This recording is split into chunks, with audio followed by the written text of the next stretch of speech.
We gotta get back to the past, to the 20th century. Digging through the bubble wrap into your memories. Michael's the collector, he's protecting what we find. Melinda's heavy metal guns keep us safe through time. RetroBlasting. This is killer. Dusty corners of your mind. RetroBlasting. Oh, no. The stuff you love since you were 9. We're blasting into the past to see what we're still like. RetroBlasting. What the? Hello and welcome to our Saturday RetroBlasting Hi. stream. Lord of the Rings extravaganza. I'm so excited. I know Tim and myself are, we're cool with Lord of the Rings, but the Dreamlanders over here Don't let are. Michael lie to you. He No. loves. I do love Lord of the Rings. I didn't say. I know the movies, and that is it. I will be honest. I am not going to pretend I know. I'm sure there are a lot of people in the chat who I'm- are. In I'm the not same saying I situation. don't. I'm not saying I don't like Lord of the Rings. What I'm saying is my knowledge of it, even after reading the books and everything else, is nothing compared to these two right here. I was trying to give you a compliment. Michael has dusty tomes Don't that we are let not lie allowed to to you. lay a finger on because they are so precious. Michael, stop being nice. So precious. I do love me some Lord of the Rings, though. I do. Well, why don't you kick us off then? Since Many and many a year ago, in a kingdom by the sea. No, the world has changed. I can feel it in the air.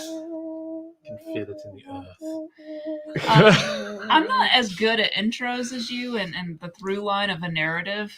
Oh, Michael. okay. So, I mean, I can do the thing, obviously these books are, old, much older than any of us. That's a great way to start. We're talking about old books today. So old. So, but before the movies came out, how many of you were aware, whether you had read them or not, were aware of Hobbit and Lord of the Rings? Yeah, because I'd already read them. Yeah. So you read them. When did you Can't first put my read hand them, up any Michael? higher. I read The Hobbit in the 3rd grade.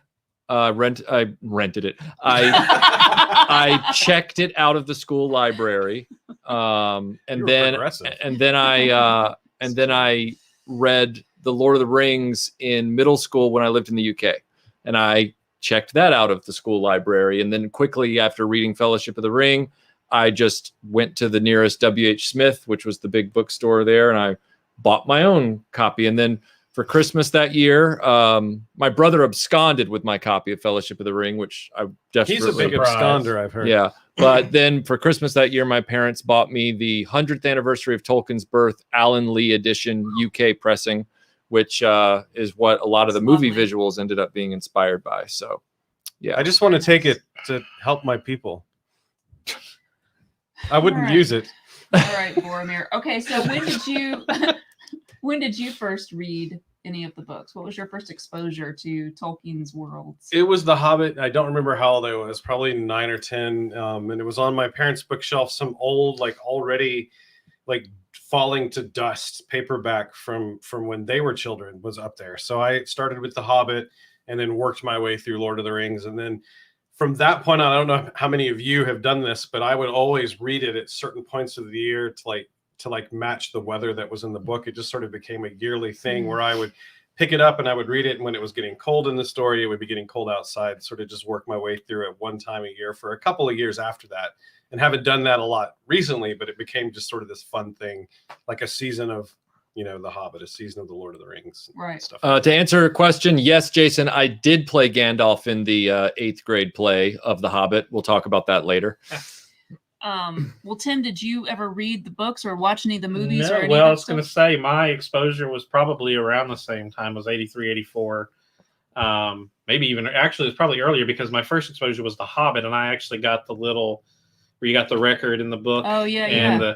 when you hear the cring, Uh-huh. turn the page, I mean, that Yep. was my first exposure. And then the Rankin Bass stuff. Which that was based on the Rankin Bass. Yes, Yeah. absolutely. So did you see the Hobbit Rankin Bass Yes. first, hopefully, and not Yes. the Lord of the Rings? Yes, I never saw Lord of the Rings. Okay. But yeah, it was all Hobbit.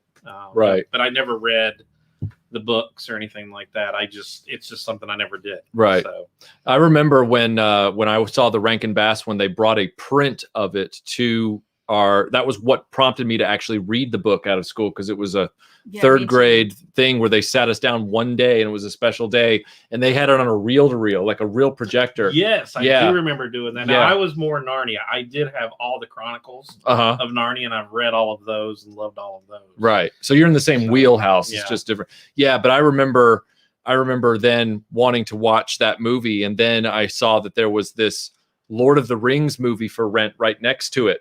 And I thought, and it's also a cartoon, and I thought, oh, Yeah. I've heard that this is the follow-up to The Hobbit.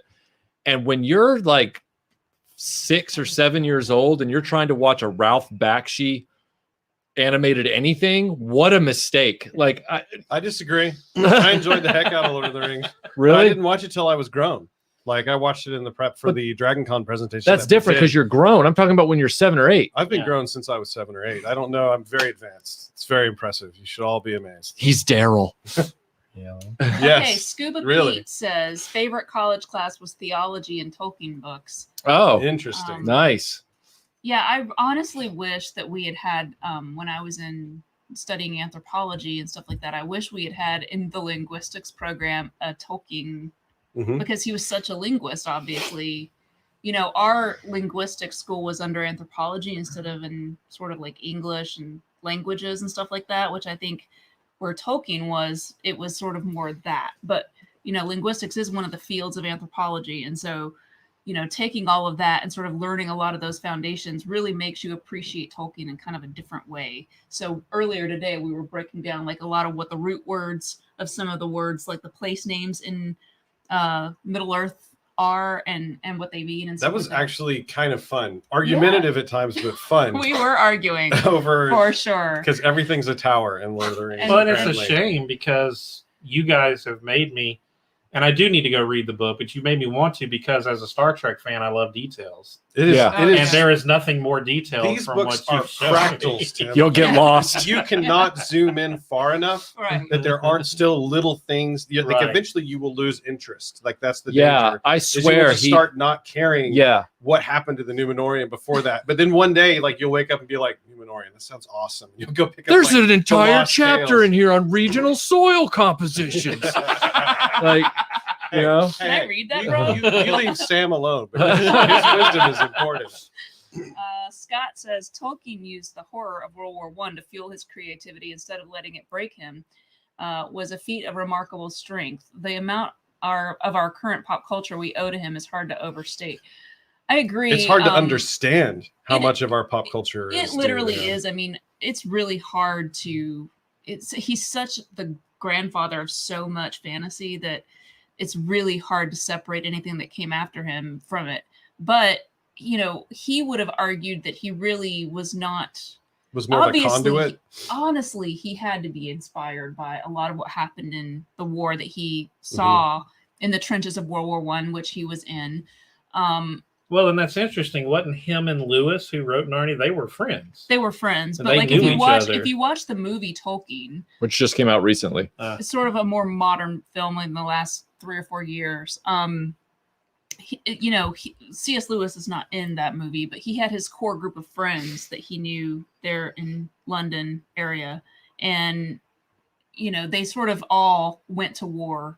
And spoiler alert, like 2 of them die All right. in the war, and then 2 of them live. One of them is so PTSD'd out that he kind of just doesn't really talk to Tolkien. But so Tolkien is really the only one that sort of maintained his grasp on reality super great.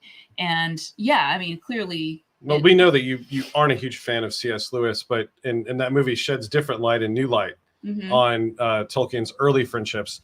But Tim, you're not crazy. I grew up with my parents talking to me about the fact that Tolkien and C.S. Lewis kind of had a little breakfast group that they would go, and some Yeah. parts of the stories that they were writing, whether it be the Narnia work or Tolkien's Lord of the Rings or The Hobbit, I don't remember exactly where they line up timeline wise, but there was some sort of sharing where they would read stuff to each other and talk about it, and sort of in some ways influence each other. At the very least, provide some editing notes. Well, it's just interesting the way the war influenced their writing styles. Yeah. Yeah. Because I mean, C.S. Lewis. I mean, he is light. It's very light. Yeah, very Christian oriented. Right. He's also Um, less stable in style, I would say. Like he Yeah. doesn't stick with the same style of writing for each book, whereas Tolkien feels like it was sort of like drawn from the earth as some sort of like magical property. Well, I mean, and while Tolkien doesn't really include a lot of it necessarily explicitly in the books, he was very Catholic Mm. as his religious, background. And I think Lewis was Protestant. Yes. But they were the I type don't that know. loved to sit Yeah. around and debate stuff Yeah, in right. coffee houses. Like It's that was still their just thing. interesting to see those differences, though, and I think Lewis actually did that writing style purposely, like because the Chronicles are supposed to be from different points of view, whereas He does it across Lord the of the board. Rings In some are of his kinda- other work, he'll start with one style of book, and then his next book will be wildly different in tone. than Okay, the I got first super book. chats. Sal says, working night shift now, so this is my 2 a.m. Just stopping by to show my support and contribute to the toy fund. Also, pipe and mouth. Nice. He smokes a real Nice. pipe. I don't really know I how to used say to. that. What? He's doing Gandalf. Oh, Oh, woo woo. I'm Yeah. not- With I'm not pipe sure. and mouth, where Yeah. you can't close your lip to. Okay. Oh, woo woo. yeah. You know, like marriage. It was getting a little too close to that. And that's why I wasn't doing it. Jody says, kudos on the revamped Discord server. Great way to interact with the community. If people here are not on there yet, I can highly recommend. Thank you, Jody. Jody, I spent a lot of this past week sort of making sure that Becoming a Our- wizard at Discord. Well, I was trying to learn what Discord was, Oh, and so really? by doing that, I kind of went in and like made a lot of adjustments. I rehooked up our Patreon to our Discord, so for you $10 patrons, that functionality should work. Now I'll talk about that a little bit more in the after show about hooking all of that up. But yeah, it's been fun, and I really wasn't aware of Discord before, what it was or how it worked or anything. It sort of seemed like this weird mystical place that I was like, what is that? But yeah, it's been super fun. It's been fun to talk to you guys about all kinds of weird stuff too. And I just like to sort of phase in and out of it, Yeah, I appreciate that. though. like here and there, yeah, like a weird transporter accident. It like a didn't. ghost. It didn't live long. Todd Hill says, finally off work on a Saturday to take part in a live stream. Long bottom leaf for all. Yes, thank you. You're too fond of the halfling's leaf. It took me a long time to realize that Well- that may have been more than tobacco. Really? Yeah, it took me an embarrassingly long time to Wow. realize Now, why for- everyone looked down at Gandalf for using so much of this stuff. Well, that's why he thinks he's a wizard. Maybe he's just a normal guy who's just adjacent, and none of this stuff happens. That's a terrible idea, but I love it. for those of you that Radagast is like Timothy Leary. Yeah. He's mushrooms while He's like Gandalf is mushrooms. leaf. That's right. That's right. So, for those of you that don't know, Melinda has a leg up on the rest of us because her father read The Lord of the Rings to her as a child, like for bedtime stories. Whereas the rest of us were literally getting read Clifford, the big red dog. She was getting read The Lord Harold of and the the Purple Rings. Crayon, thank you. My Right. dad. The mouse and the motorcycle. So thing. normally I save these kind of personal stories for the after show, but I'll say this: my dad really inspired a lot of my love of like the macabre as well as fantasy and weird stuff like that. So most of my bedtime stories were either out of this huge book that I still have upstairs of Edgar Allan Poe, all of his, not only his poetry, but his short stories and things like that. So That stuff is soothing, though. Fall of isn't the it? House of Usher. I had the Raven memorized by the time I was I was like 8 or fixing to say, 9. rapping at my door. I'm like, that that's a quote great that child. That's a great childhood story. that quote that I started off with was the first line of Annabelle Lee, actually. Mm. And I said that because in my mind, when I think of like Tolkien, I also think of Edgar Allan Poe because that's what my dad read to me as a bedtime story. So yeah, he did. He read me The Hobbit. He read me The Lord of the Rings. He had like a paperback version of both of those. And so I have those very childhood associations with it. And so when I saw the cartoon, The Rankin Bass, I was like, Weak sauce. I really liked the Hobbit one. I thought it was so great. I loved the little weird folksy songs, and I love that's the what drawing Bilbo style. Baggins hates. Like, I love that. Like, The art of it is really like just tight and close and Yeah. organic feeling. There's Yeah. something about it that you don't get in a lot of other things that aren't Rankin and Bass. Well, and we all have to admit, we all love the fact that there is a tie to Star Trek that Leonard Nimoy sung Bilbo Baggins. That's Oh true. man. That's It's true. one of That's the weak. best That's weak, videos though. ever created on this planet. That's a Was- very I'm weak sorry. tie to Star Trek. Was he just doing that as part of his album, or was he also a Tolkien fan? I honestly, I couldn't Everybody answer that was question. a Tolkien fan back then. Okay, so I got to ask you guys: were there still remnants of, because these books didn't all come out at once? Like, we had the benefit of being able to just go burn through them as fast. It was like Netflix, but 80s version. We You could read binge all the read books them, as right. soon as you were done. You could read the next one. There were periods of time where there were cliffhangers at the Mhm. end of certain books, and Right. people didn't know the fate of Frodo at one point.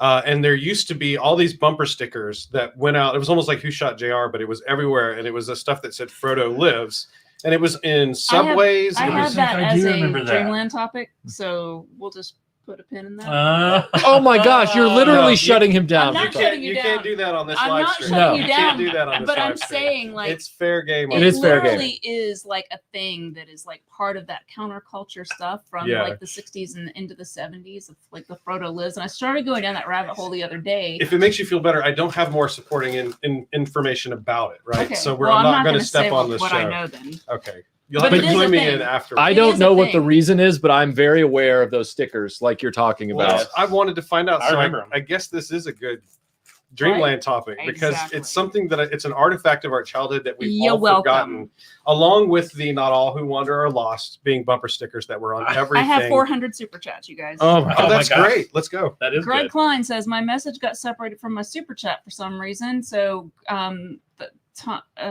our Timothy Ward, my words are leaving me. He says, "Oh, okay. So apparently it says, have you seen the special Tolkien edition Dyson vacuum? It's called the Bilbo Bagless. Ha, dad joke. Seriously though, thanks for every Saturday live stream. Dad laugh. Dad laugh. At Wow. that. I worry about what appliance is called Sting. Yikes. blender. Troy says super chat to Midnight's Edge yesterday to say what a RetroBlasting fan I am. Got to make it right and super chat RetroBlasting to say I'm a Midnight's Edge fan. For Thanks, good Troy. reason. Appreciate that. I love being on Midnight's Edge. They're a great channel. You know, You're the in thing good about company, Midnight's Troy. Edge, whenever Michael is on Midnight's Edge, he like wolfs down a quick half of a peanut butter sandwich before he runs downstairs, and then he's on for like 4 hours. Mhm. And it like about 3 hours in, he's texting me pitifully going, "You got any chips up there?" That was So brilliant. I'm like, literally, he started texting yesterday. He started texting pictures of like chips to the group. And I was like, do you need me to stop what I'm doing and bring you some chips? So guess yeah. what? Michael is now the proud owner of 2 bags of chips. 2 a la bags Aaron. of Santitas. Santitas. Michael's like never had Santitas. I don't even They know how looked that's so good when Well, the now guy you brought can them up. They are on that. amazing. Yeah. Can we, since we're talking about food, can we just real quick talk about how we're all wearing moon pie shirts? That's true. That's true. You Mine, guys, mine says moon me. moon me. I'm not Mine going says to. eat mo pie. So Very nice. we got these from Master Son 42. Thank you very much, Master Son. And we also got this amazing box. Yes, for there's a every box. I'm server. going to grab it. A box.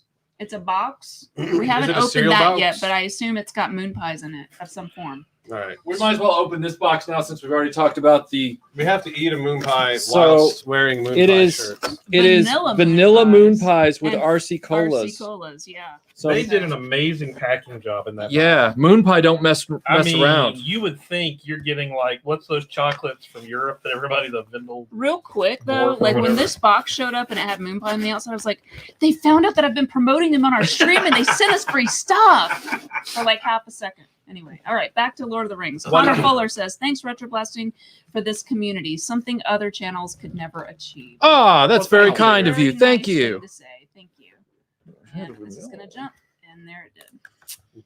I love it when it Eat it jumps. when it jumps. Well, so far in the future, we don't know where the past is. Bounce. Well, I bounce. can't go back. Sing it, Melinda. Bounce. That's just to move it down. Wicked Person says, got through a bad summer by watching YouTube videos by the Tolkien professor about nerd stuff.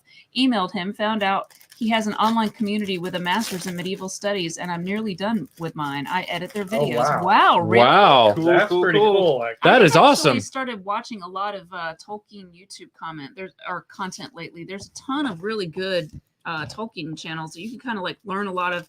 You know, obviously there are a ton of additional books out there in the world, right? That have like the Unfinished Tales, the Silmarillion, some of the stuff you brought over today, Aaron, that I had, See you what know, never happens, really Stevie? thumbed through, which is just like really cool. It's and has so all this. good. I'll have to explain what it is later because I think people may be interested in it. Wicked Person might be well aware of it. Greg Klein, thank you for the $10 super chat. Very kind of you. Good.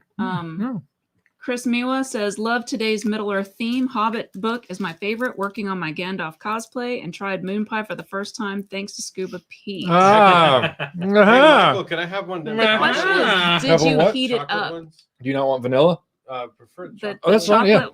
Okay, you can open that box too. If you'd like me to. Go ahead, Oh, open it. go Fine. ahead. Wow, look at that. She's like. So anyway, "You don't Lord of the open Rings." second box until You the first are one is privileged. finished. We've had one moon pie, yes. What about second moon pies?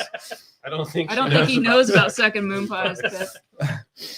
But yeah, What about so Lebanese? the question that I wanted to ask you guys was, after you read The Hobbit I read the Lord of the Rings. and you moved on to try and read Lord of the Rings, was there? Because I tried to read it too young. I couldn't. I was like, oh, this is, and then I had to wait until I was an adolescent and then try again. But it was a huge leap in the writing complexity, you know, from Hobbit to Lord of the Rings. I mean, I got stonewalled on my first attempt, so I was curious what your no, you just Like this moon pie. We just went tore right into it. you just bulldozed right on through. Mhm. Okay. I didn't know some of the words. That's fine.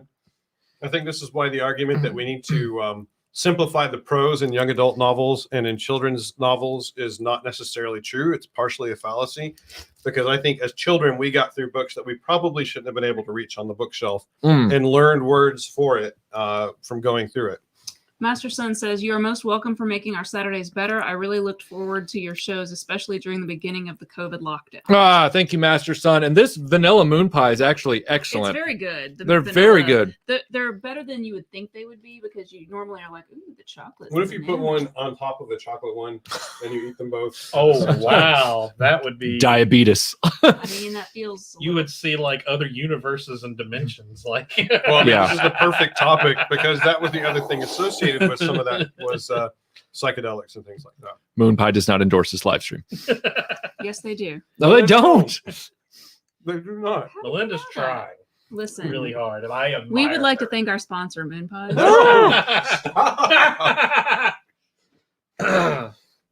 You are out Don't of do it control. again. I applaud you. What are they going to do? Well, there's many Are they things. going to really be mad at us? Look, we're saying moon pies are awesome. If you've never had one, you should try one. It's not like I'm saying anything controversial here. I Next just up, think maybe You know, they if should they be send involved me a in cease that and desist conversation. letter, I'll stop. I think they should be involved in that conversation. That's why. so I'm anyway, suggesting. Tolkien, Middle Earth, Would you like Hobbits, to and Lord of the Rings. I'm so sorry. Huh? Yeah? And dragons. And dragons. Well, one dragon. One dragon, but a lot of like mini dragons that they ride and go. So, Michael, And rabbits. you like everybody. What was your hook into it? Like, what made you love? What do you love about? About Lord of the Rings? Yeah, or The Hobbit, or whichever Tolkien stuff. I, as dense as the writing was when I was, even as an adolescent, when I Let me help you. successfully Let me read it. fix that for you. Perfect. Perfect, yes. Mhm. I don't mean dense as in stupid. I just meant dense as in it is a. It's so dense. There's so much happening on the screen. Would you say it's as sophisticated as Frank Herbert's Dune? Yeah, in a Yeah. very different way. Right, but still, the level of writing is on par with that. But I would argue that the linguistic choices that Tolkien made were on a totally different level than even Frank Herbert Yeah, was writing. they're almost biblical in the way that he and writes. he almost has a mastery of language Mhm. that borders on like literally being a wizard when it comes to Right. words. Like he just understands Well, that a lot is of the his thing. undercurrents and the deeper roots of all of the things he's saying. So it's not happening all on the surface. There's a lot of things happening under the surface, and Dune is written in a little bit more dry, Mhm. systematic way. It's He still is- very he- different than the way He people write writes now. in a way that, from what his publishers have said in documentaries since, he writes in a way that even people back then were like, "There's no way we'll be able to sell a book that's written like this." And he's like, "No, they're like, we need a more conventional writing style." And he's like, "Well, sorry, I'm a linguist, and this is the way I write, and this is the way I express myself." But And so that's what I think is really interesting about it. And certainly now that I've taken a lot of linguistics courses and things like that, language and like the way a language is structured actually really reflects a lot about a culture. Mhm.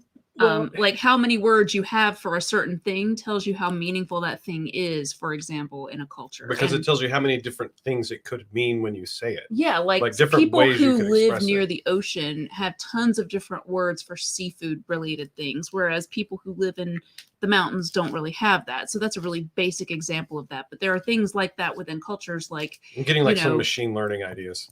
like Well, and you know, and something that I have, and you know, I've had it since I was a kid. I have it actually as an adult. I'm very dyslexic. And if you have ever understood or know, or if you're dyslexic yourself, you don't read an entire paragraph as a dyslexic. You actually skip through and focus on certain words. So somebody who has a writing style of it's a complete picture, it doesn't necessarily work. And that may be why I don't like some of those styles of so writing. here's a question for you. As a dyslexic person, like if you listen to an audiobook, does it change your perception of the story? Oh yeah, absolutely. Interesting. Because I hear everything. Yeah, Mhm. yeah. And I hear everything. Whereas I do find myself even today, and Aaron will tell you because we text all the time. Another thing that dyslexic people do is when you're writing, you leave small things out like it and the. You will leave that out, and in your mind you put it in there, but you really didn't put it in there before you hit enter. And Aaron is famous for like understanding me. He's learned how to understand me, but he knows I will leave words out Mhm. and all the time. I can't So- even think of times you do that now. Like it just doesn't register. So Felix says, thank you for these mini Saturdays, and special thanks to Melinda for the introduction of Neil Breen. No, do not encourage her for this thing that has diminished my mental capacity. Oh no! Neil You know, Breen is a Felix, scourge. That's a very generous super chat, and if that's what I get, for No, that's very introducing kind people of you, to Neil Felix. Breen, That's very kind. thank you to Neil Breen. I appreciate- wherever you are, Neil. I appreciate the hilarity of the comment. Like the super chat. This live stream is sponsored by Neil Breen. No, This it's is- not. no, Don't say that. No, I think Neil Breen would I support. like to think that that's Felix Leiter, James Bond's good buddy from the CIA. Wolfie says, do you guys think that Elvish bread tasted like a moon pie? No, I don't, but That is not. I do Limbus. like to Pita think bread. of it. Okay, Pita what is bread. the? Okay, that's another excellent question for all of you. When you read about or heard about Limbus bread, what did you imagine it tasting like?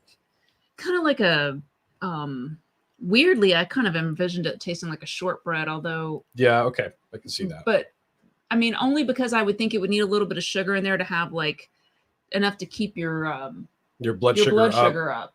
Because it's, you know, like I pictured it being like a sweeter bread, like a sort of Mhm. soft But crumbly kind of bread. hardtack at the same time. Like Yeah, you'd yeah. have to gnaw on it to get the Yeah. thing from it. But yeah, I think of it tasting more like a sweet shortbread cake kind of thing, but not being Honey-ish, as soft. maybe. Definitely honey. Yeah. Hints of flour on the top Yeah, side, yeah. just coming right over the top is a little field I mean, flowers. I've like looked at a lot of different recipes for Limbus bread Yeah. to make it, and then you wrap it in like the little leaves you get at like Michael's and stuff like that to serve at your Lord of the Rings parties that no one comes to, like when I throw them. But I really want to do. I'm not it. aware that you've thrown one. I haven't. That may be because why no one I'm, showed up. I'm You may afraid have- of rejection. Wicked Person says, enjoyed my microwaved moon pie, but I kind of made it swell up to a spherical shape. Oh. Yeah, you're not supposed to let it get that big, man. Like he said, I read Lord of the Rings first when I was 11, then read The Hobbit, and threw it. Oh, Thought you read it, Lord thought of it the was Rings, then suddenly a Hobbit? bit 100%. childish. Yeah, it's funny because like if you don't start with The Hobbit and you start with Lord of the Rings, then when you read The Hobbit, you're like,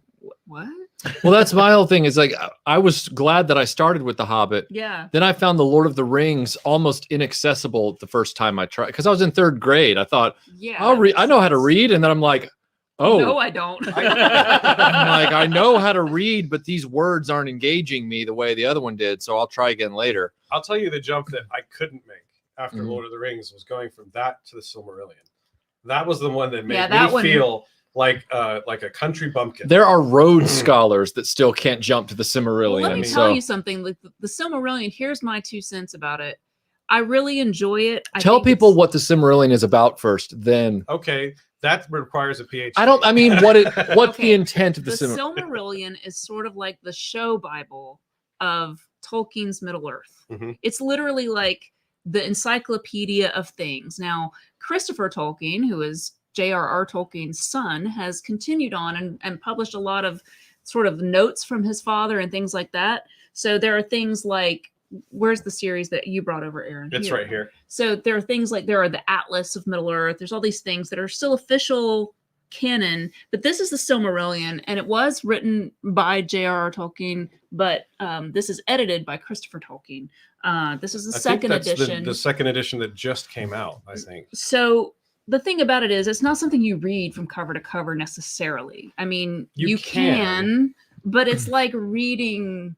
It's sort of like a blend of reading the Bible and reading like an encyclopedia. Like the Odyssey mixed in? Yeah. Like the Iliad and the Odyssey. It's really just giving you backstories of like, where did Elrond come from? And like literally, when was he born? And who were his children? And where did he live? And it goes through in all of the backstory. So if you've ever played Dungeons and Dragons tabletop, and you've had a DM who like literally wrote your world so that anywhere you went, like any house you went into in any of the villages, they had backstories for every single character that lived in the village, and you may never even come in contact with them.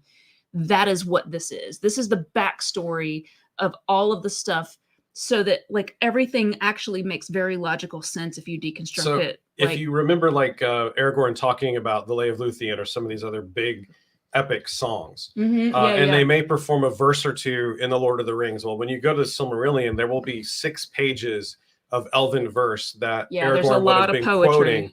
So there's a ton of like, almost like if there was a real world that was inhabited by these people, all of that back history, all of their legends, all of that lore would be in something like the Silmarillion and these other books. And they just barely reference them. It's all of their mythology. It's all of their history. It's all of these things that sort of flesh out a world that he was writing sort of behind the scenes so that he would have something to refer to. So all of his characterizations and all of his cultures that he was building made sense, because for Tolkien, it's not necessarily just about the narrative. The narrative was there to sort of give him a reason to build these worlds of like, you know, Sindarin, which is the Elvish language. So he literally created that language, and he created, you know, the black language, the black tongue, whatever it's called, that's like in Mordor, you know. So he literally created all these different languages to varying degrees, and the cultures that would have made those languages. And I'm going off, and I probably no. But what I was gonna say was, for Tolkien and for reading that level of detail, it's totally admirable and it works. But for your previous mention of dungeon masters and Dungeons and Dragons games that would try to go to that level, it's pretentious, and you always want to immediately throw the dice at them and get up and leave. So like, if I don't have that reaction, I do, because when your dungeon master you're gonna literally like go every house in the village and be like, who's that? Okay, who's that? when I there was always the difference between you're in a game and you're That's like, Bob. The dungeon master's like, you've entered the tavern, and you're like, all right, I'm just going to take a seat. And there's the dungeon master that says, all right, you sit at the nearest table or whatever. Then you got the other dungeon master where you go, I'd like to take a seat. And he goes, the chair is made of a birch bark wood. I'm not talking and about I'm that. like, shut up, Carl. Like, no, it's more like, you know, I sit down now. Who is sitting to my left? And if you ask that question, he's like, oh, well, sitting to your left is Bob. And he, you know, do you want to talk to him? That's who I want to talk to. Bob has killed 400 orcs. And here's where He doesn't like you. Well, You know what? I either. don't like you either. But you know where that level of detail comes in handy is maybe it's annoying when Carl says, you sit down and the chair is made out of rich mahogany. Mhm. It's very important. You know, where that comes into play, like you don't care, but if you were to say like, okay, I need wood for a spell. I noticed that my chair is made of wood. Can you tell me about the chair? And then he brings that out. Yeah. Actually, yes, I can. Yeah, Because if he has it ready for you to ask. He's that's like, what I'm oddly saying. enough, It's just this chair is there. made You from may a never railroad ask from- about it. It may never come up. But that's the difference between a good DM and a lousy one. Is But because a that's what I'm lousy one's like, I saying. wrote all this stuff and you're going to hear it because I wrote it. The No. good ones write it and they only mention it when They- it's in view. That's right. I know how many knots are in the wood in that This is table. what Tolkien does, though, is he writes it, and you know, it golden doesn't necessarily equation. get used. That's why he publishes the Silmarillion. And so, like, if you want to read it, you can, but you don't have to. I mean, you can. But the totally... Silmarillion is like that. It's like every chair in this building That's was exactly made out what of. comic book guy. Okay, Yeah. Beta Ray Bob says, didn't the elves give That the Fellowship moon pies to help them on their The journey? chair is made of beech wood. Elvish moon pies. You didn't listen to Beta Ray Bob's super chat. I'm What did sorry, Beta Ray Beta Bob Ray. say? Did the Nope, elves I'm give the biting. Fellowship Nope. moon pies? Nope. No, let me see Beta Ray Bob's Nope. super chat. Beta Ray Bob, I feel your pain. Let man. me see the super chat. I have a They right. did. They did. This is- Jody this is- says thoughts on them stretching The Hobbit over 3 movies. Yeah, I have a lot of Oh, thoughts. I got on a it. lot of thoughts. I have a on whole that lot of one. thoughts, and none of them are nice. Yes, I agree. I Horrible. Huge mistake. Horrible. There is a great fan edit that takes all the material from the extended versions of The Hobbit to make one 3-hour movie that follows the events of the That book. still managed to be shorter than the Justice League. You Oh, said no! me. Oh no, we've gone there. Pandora's box has been opened. It's a thing that I do. Run! It's a thing that I do. Run quickly! Aaron wins today. Run quickly! Okay, some of these Fly, will you start fools. dropping All right, off, all and right, I'm gonna all right. read these. Okay. Sorry. Wicked Person says, when I took my online Beowulf translated by J.R.R. Tolkien course, the professor was Tom Shippey, the old guy from all the Lord of the Rings DVD extras, all of which I watched, of course, about Tolkien and World War One. Ah, very nice. I need to take this course. Oh my That God, sounds this sounds amazing. so me. Oh, my God. academia. Wicked person. Oh. We gotta talk. We gotta talk, yo. Seriously, I'm not even kidding. Contact me. I gotta hear about this. All right, Fade to Black says, so what is the difference between a wizard and a sorcerer? Tim and Aaron will probably know.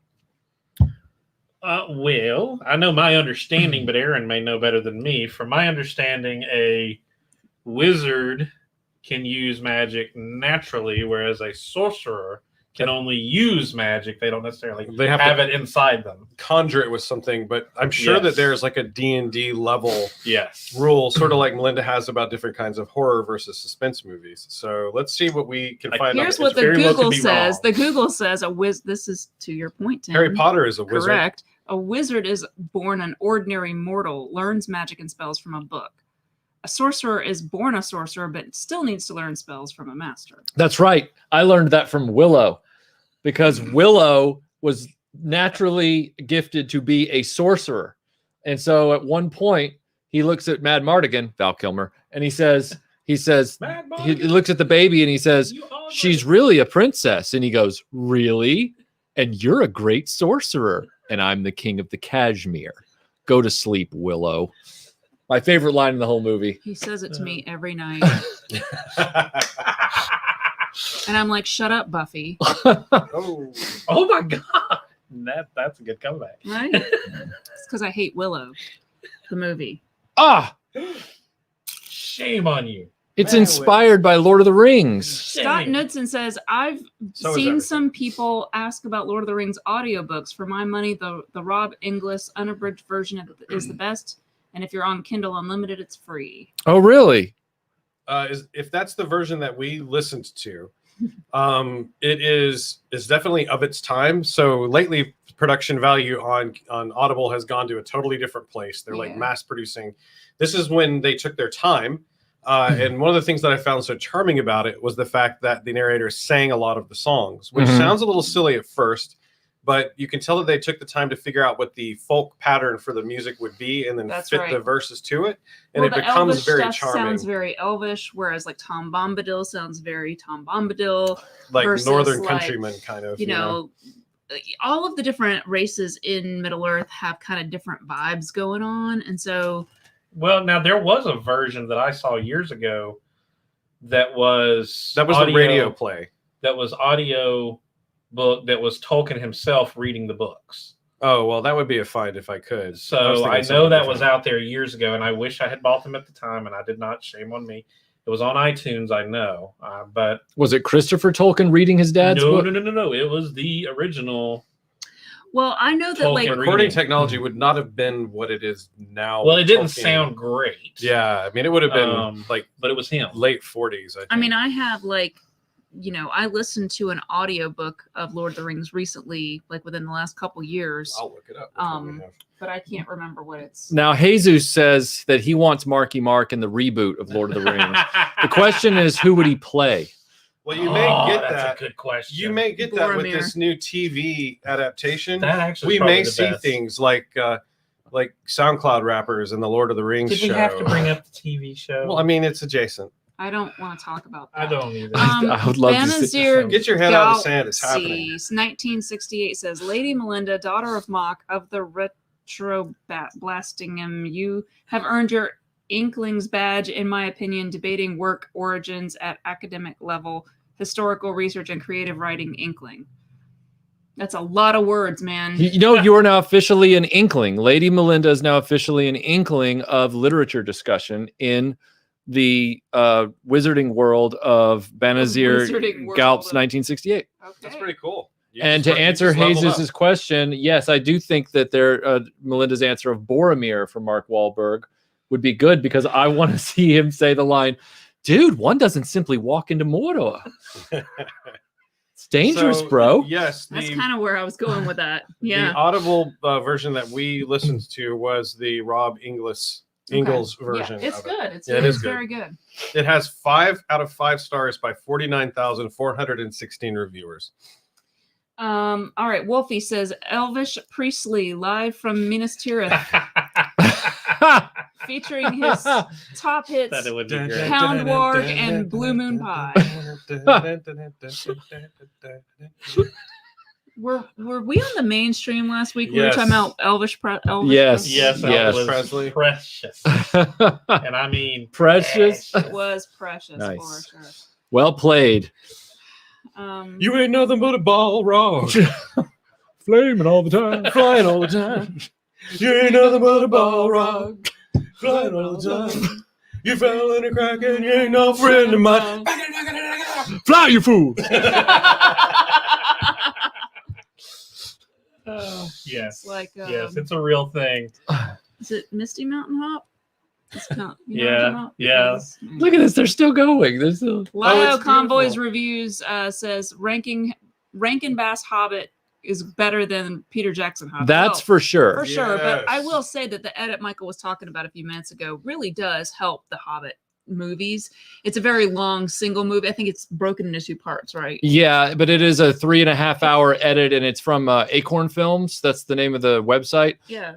where you can get information about it. Yeah. But it's a really, really professionally done re-edit of You everything. don't even feel some of to me, some of the worst stuff in there. Obviously, Tariel is very. I didn't even know annoying. that was because I gave up on the live action movies after the first one. The river rapid scene, Oh, just the worst. Like, Oh, oh it's my all God, cut down. It's all It's gone. all like all the problems with it. It's still in the movie, obviously, because you have to have them Go down the go river. down the river. But it's so much leaner and it's so much better paced, Mhm. and the tone is not as silly and wacky and Looney Tunes. It's so much better that highly recommended if you Mhm. if you want to see a pretty decent. I mean, there's no need for that movie to be even 3.5 hours long, but some of the stuff they really just couldn't cut around because some of the stuff is so tightly woven in there. Right. Yeah. Like, Um, but they take the when the one dwarf gets wounded, and then they have to go to Lake Town, and then that's when in the movie they bring Evangeline Lilly's character in to heal him or whatever.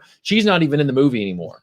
And all they do is they're like, yeah, he got wounded, he got patched up by the people, but his leg is still kind of wonky, so that's why he trips when they're trying to steal the weapons. right. You don't need all that other stuff. It's just like he heals up, he's all right. Walk it off, Keely. Yeah. Walk it off. Tough it out. Yeah. How 80s You'll was see. it? Uh-huh. Prime Syndicate says, okay, Thror's map Yes. was my gateway drug to the world of prop replicas age 11. No need to bring them to the table, but got any cool Tolkien props and replicas? I made one for my when we did The Hobbit as the big play in the 8th grade, and I played Gandalf. I- brought your portrait down. What you got? Portrait. The- You talking about the map? Say it Yeah. louder. Oh. We're on I live. took it upon myself to make the map, Thror's map, which I know where it is. I'll go get it. Well, there's Melinda's also got that one. sword right there, Yeah. yeah. So which is a That was with It the is an gesture. amazing. Here, you Yeah. hold this. Amazing sword. yeah. So this is Aragorn's traveling sword. It's not His not- his best sword. the shards of Narsil. It's not that sword. It's his sword that he has throughout the the movies, and he does everything. It's his essentially with business It's sword. Helm's Deep sword. It's all yeah. of the more all the cool stuff. And to me, it's just a lovely sword. I actually really like it a lot better than his fancy dancy king sword. That's just my opinion. No, I agree. Why are you standing back there? I thought you were... wanted to see you pull the sword out before I went upstairs. I just Oh. wanted to see the blade once more. That's a nice sword. Hey there. Very nice sword. And this is a real sword. Yeah. I mean, It is sharpened. It is made for hitting. balanced. I mean, you can see when you hold it, you don't actually get shaky. You don't, because it's balanced. It's balanced really well. So well, you feel like you could sling it around. It's not. It's a big sword, but it's not like so heavy that like. Right. I'm a little Even scared. I don't every have a time lot it's of out. upper body strength, but I mean, I can easily hold it, and like Hold it Tim said, straight, I can move it around and wield it a lot easier. Like it's a lot bigger than a lot of our other swords that we have. Would you see how tall the ring wraiths were? I mean, you need the Yeah. range on that. You do. Okay, so So Cedar smooth. Stuff says, fun fact, Tolkien always ate his lunch around 12-ish. What about second lunch? Afternoon what tea? about 11sies? Doesn't rhyme with elvish. Ew.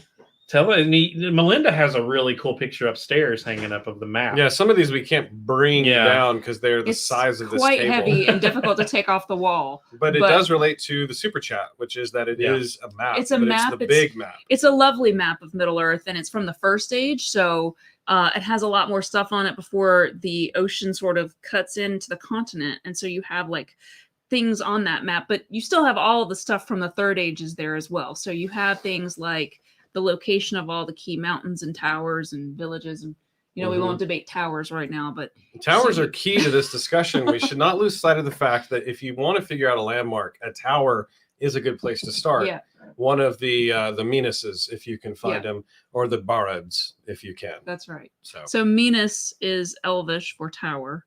So when you see like Minas Morgul, Minas Tirith, Minas, that all is like such and such tower. Of course, you put tower first. So it's kind of interesting if you want to sort of help yourself learn some of the names, the location names of Tolkien's stuff. If you go and look up the Old English and Norse and all the different languages, like what those words, the root words of those words are, because they do tie to actual old linguistics, of course, it can help you sort of understand why things are named in the weird ways that they are. So I have a question for you guys. Yes. And I've always wondered this, and I'm sorry I don't know it, but Don't be sorry. is in any way Middle Earth tied to our Earth? Or is it a different planet, different dimension? How does that translate at all?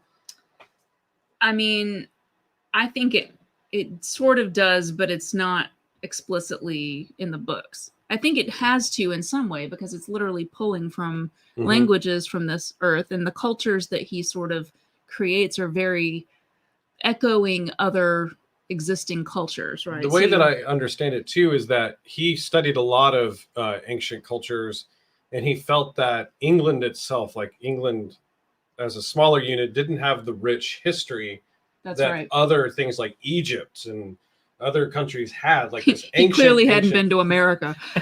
right. Like we got a similar problem here, but so he wrote a fictitious one to sort of fill that. Like he just tried to imagine another going back in time, what that might have looked like, and used his discipline at school, like in his degree and what he taught, to do that as an exercise, almost just Right. like purely for his own enjoyment and studies. And then of course it sort of started turning into stories for his children, and then as they got older, those stories kind of leveled up some. But I don't know how. Like I know that there's a very clear delineation between first, second, and third age, and then there's this comment that next is the age of men, like standard men, not Numenorian men, but Right. regular men. And I always took that to imply that that was kind of where we were at some point. The other thing to think about is that Middle Earth itself is sort of like sort of Asgardian in this weird way, that it's sort of like these different planes of existence. That's kind of what I was going to say, is that it almost feels like if you slip through time, sort of to use sort of almost like a C.S. Lewis idea, right? Where you're slipping through into another sort of dimension that's sort of right on top of ours. That's kind of what it's like. Gotcha. Maybe back in time, maybe forward in time. Maybe there's something really early, but then this falls in the Their middle between calendar us and does there. work like ours, though, in terms of like it has 12 months. It has March, April, May, June, July. You know, it has the same months as us. So I mean, there's a lot of things that are like ours. Gotcha. Super chats. Lio Convoy says, I read that Lewis and Tolkien regularly argued about about how they wrote, Tolkien having a minute reason for everything, whereas Lewis was like, here's Santa because Yeah. I've read that as well. And I think that's really true. When you read a lot of Tolkien's additional works, you really see that, where he's really building out a whole world, and he has reasons why, motivations are, and the just all kinds of elaborate backstories of all kinds of things. Whereas C.S. Lewis doesn't really have a Silmarillion. And I'm not as familiar with his stuff, so it's hard for me to comment on that. But Michael, do you want to hold up your? Yes. So you were asking about props. This is the You're gonna have to Thror. stand up to. I will. I'll help. This is the Thror's map that I made for my 8th grade play. I loved how that map had a feature too, like Uh-huh. how it had that bit that activated at a certain time. Yeah. I had hidden runes in it. It was really fascinating to me. So Jacob says, "Where did you get the sword from, Michael? Can you tell him?" yeah, the sword is from Dark Sword Armory. I believe that's the name of it. Yes. Very cool. It's part beard. So that's You gotta my lower ma- it a little bit. Lower. That's my map. That is so There you cool. go. So Now- I could just see you at whatever age hunched over this and carefully drawing it. And then this is one of the only pieces of my costume left. This was my silver scarf when I was Gandalf, The gray. the gray. So it's a gray scarf. Well, it's a silver scarf. So that it would show up from the stage. Because It is very you're dashing. very fancy. You have Sasha hair on your face. Little bit of Sasha living on your face. Yeah. Lio Convoy says, Melinda, Flying with as fool. much as you love swords and knives, have you considered joining a HEMA club to study technique? Seems like effort would have to be put in, like physical. These guys will tell you I am extremely not coordinated. When she brings that sword out and it is unsheathed, I tend to move to a different room in the house just She's to be not safe. that bad. I mean, I'm a little clumsy though. So I would have I to do- recommend Can be. getting some technique. I do love that club sort of sounds like the first part of Blood. I know I was gonna say, like, I'm not even familiar with that, but I know it's an initialization. it seems like I would have to interact with other humans, and that doesn't sound like fun. Sounds like that may be an area you need to explore. Mm-mm.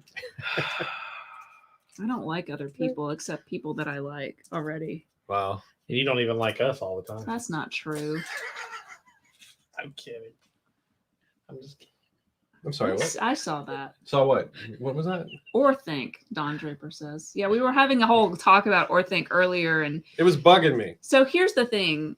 You know, there's It's like very there's a Seinfeld. crap ton of towers, What's and I the mean, deal? we talk about like the 2 towers, and you know, I don't even think he explicitly states in the book or in the movies or anything. I think the book covers had one tower and then in the distance the other tower. But they never They specified didn't say what the two towers were. are, and I believe that we're talking about Isengard's tower, or is it Or thank. Orthanc, right? Yes. I get these. I'm real bad with names, you guys. And it doesn't So- follow the naming convention. She's a Lord of the that you Rings just laid fan. out. She's bad with names. I literally That's- had to draw them out. Like I am bad with names. So Orthanc, and then Barad-dûr. Barad-dûr, like where the big eye on the top. But is. then there's another theory that it's Minas Tirith Minas Tirith and Minas Morgul. Yeah, Right. or Barad-dûr. Because they're, you know, it's Well, like right. those So two there's like cities. multiple. There's But like in the second book, what we're really dealing with more, it's probably the whole Isengard thing, right? Because we're really dealing more with Saruman and his relation with Sauron. versus Sauron, Yeah. and how that duplicity and that betrayal by Saruman drives forward the plot of the books, right?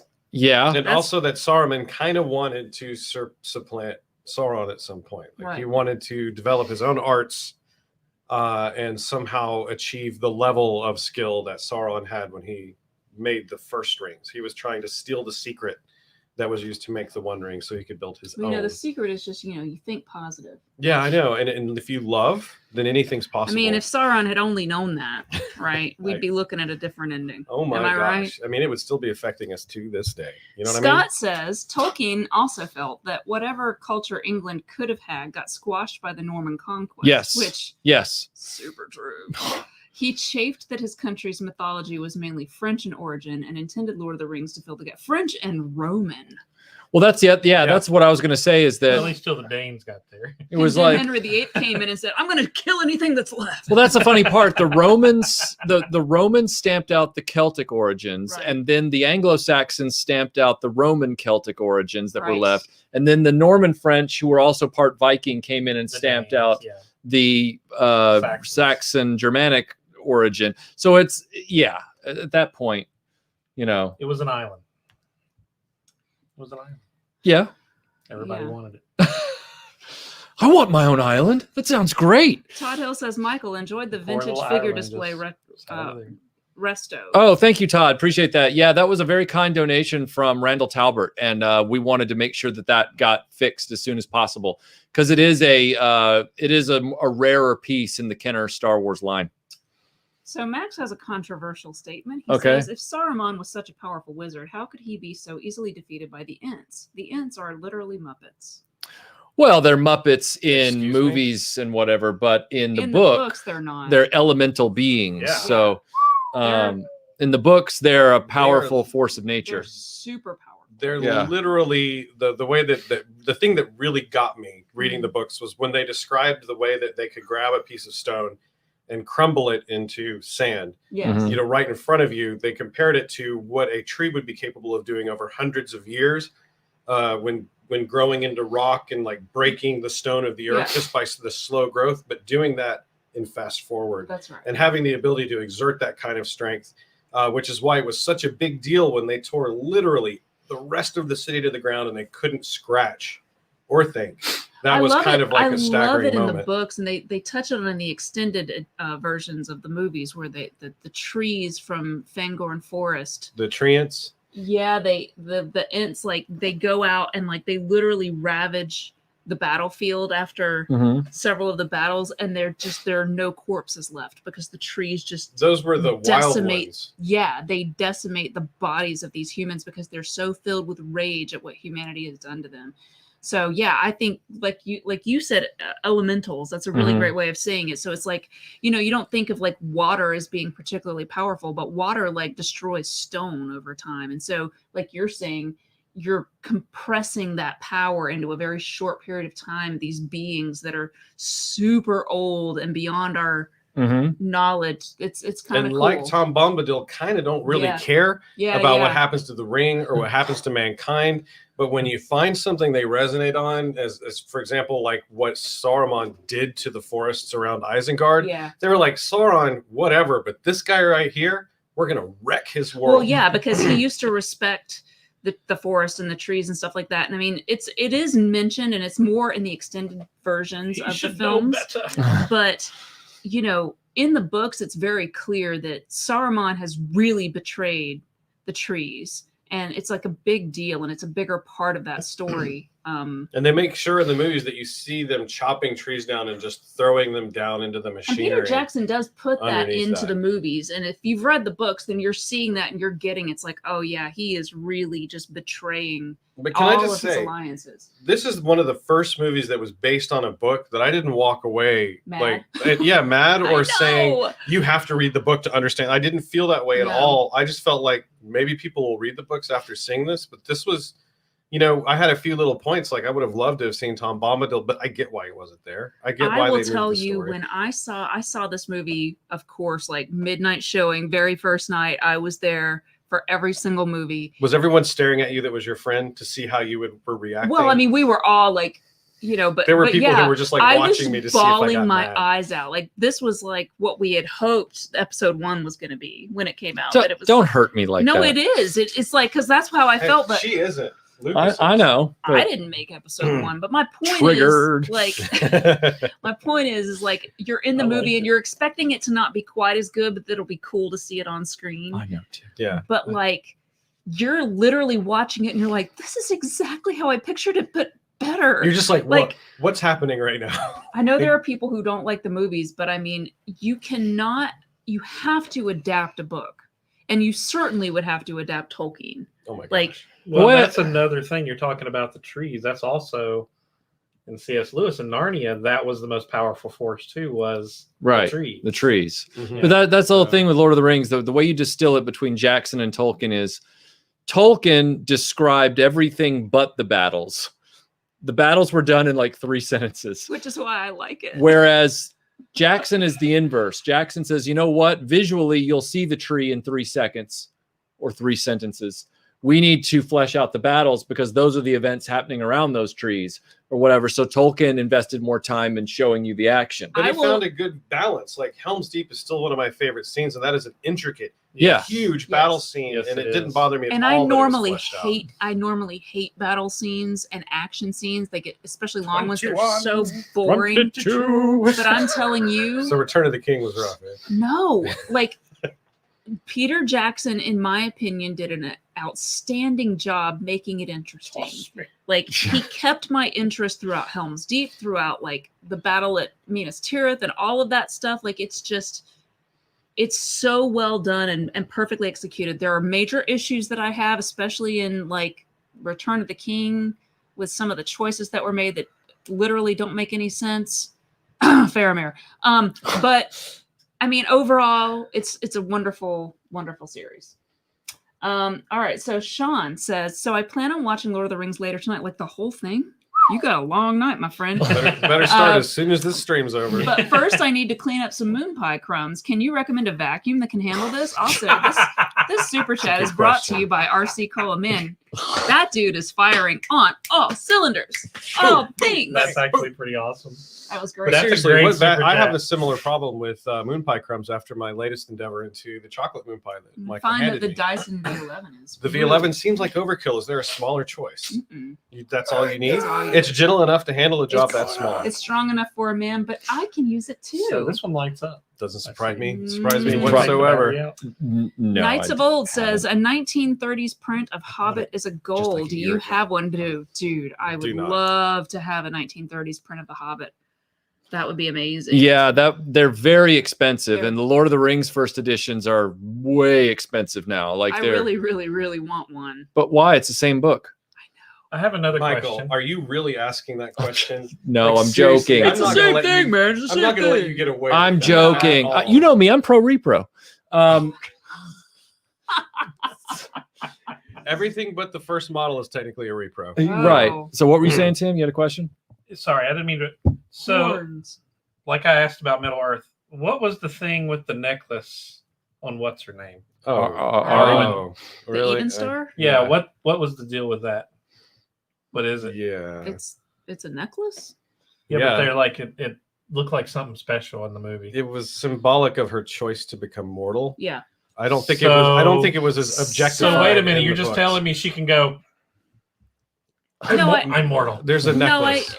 No, I think that by staying in Middle Earth, she's choosing to become mortal and staying. Do you with him remember at instead the of end So when she's leaving. everybody- just gonna die. Do you remember that at the end, No, it's, everybody that wanted to or could went to the Grey Havens? Yes. Which is sort of like leaving Middle Earth and going to a higher plane. You always wonder Um, if they just like burned there- the boats and killed themselves out in the ocean or something to get there. But anyways, So she- Fascinating. moving along. she fascinating. apparently fades, but she doesn't die. Like she doesn't.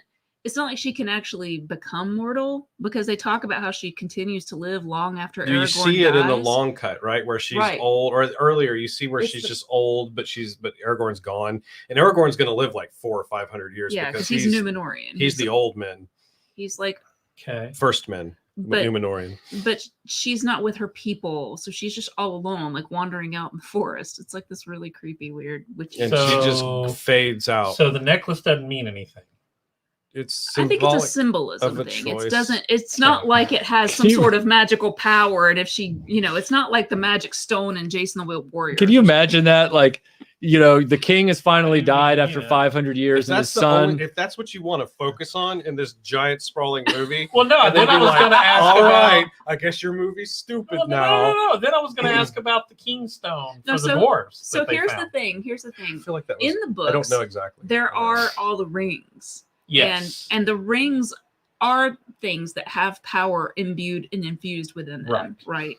But I think those are the only magical objects like that are the jewelry. So the necklace and the kinda- Palantirs. They kind of in the Palantirs, but those aren't jewelry. But I'm just saying, like they And dialed up Stain. the jewelry a little bit for the movies because it is like blingy and it's visual and it's something that people can like glom onto and go, okay, well that's a thing, right? And it saved exposition on that particular point Yeah. a little bit.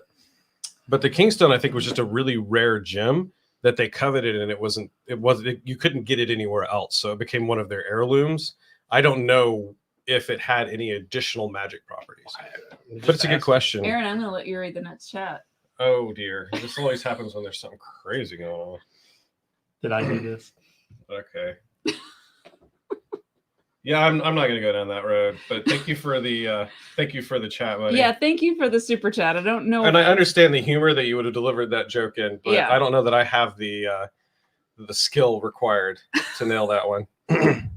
Orcs are violent because the surrounding society is so white and oppressive. Oh God. Orc lives matter. Elves should check their privilege. Am I right?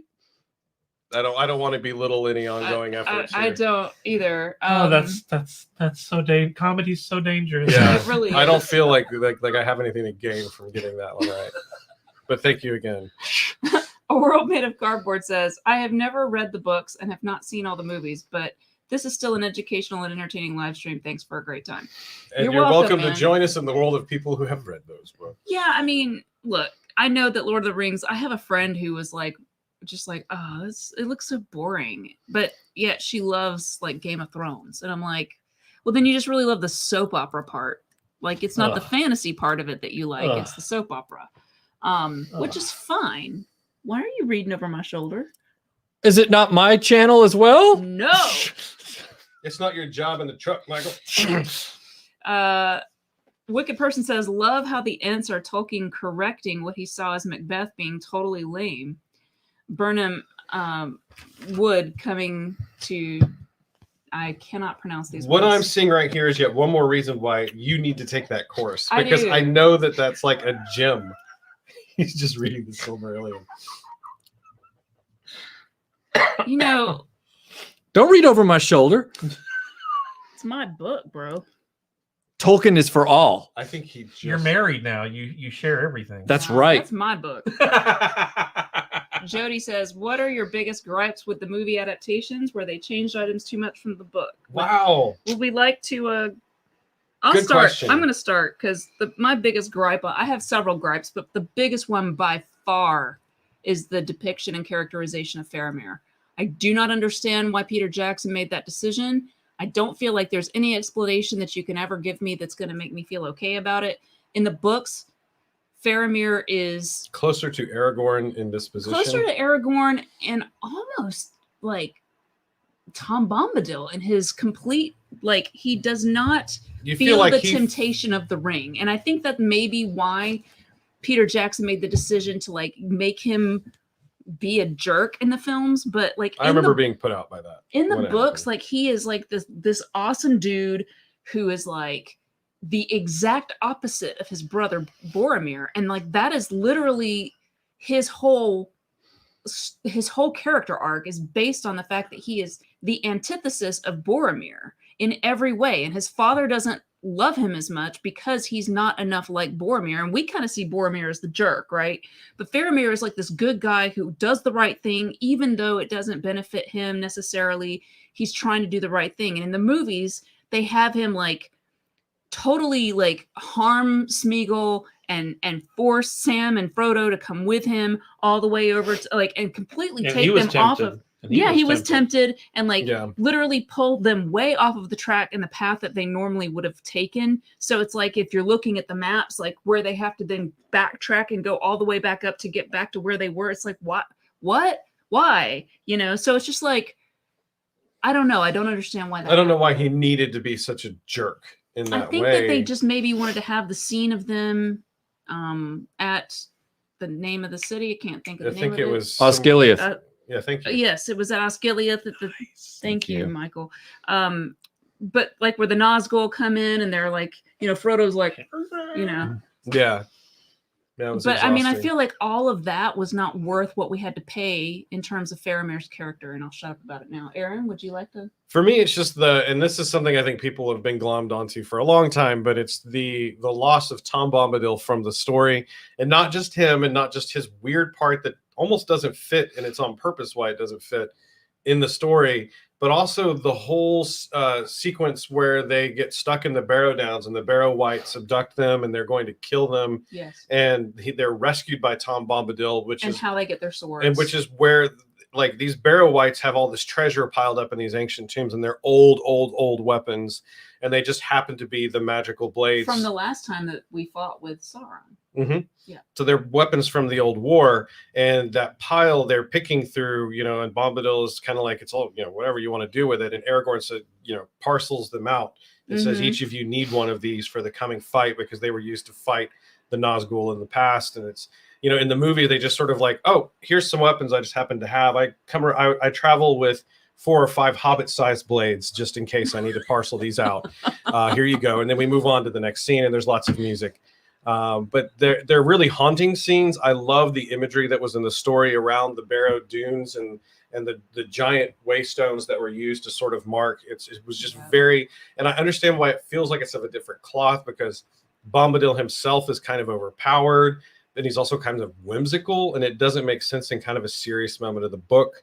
But there's something that makes Gandalf look like a pop star about Bombadil. Yeah. Like there's some power that's deeper than magic. There's some power that's deeper than flashes and tricks and staves. As well, it's the kind of thing, the thing that stuck with me forever. And those of you who read the book remember the moment where he asks to see the ring, and then Bombadil takes the ring, and he takes it, and when he puts it on his finger, the ring disappears.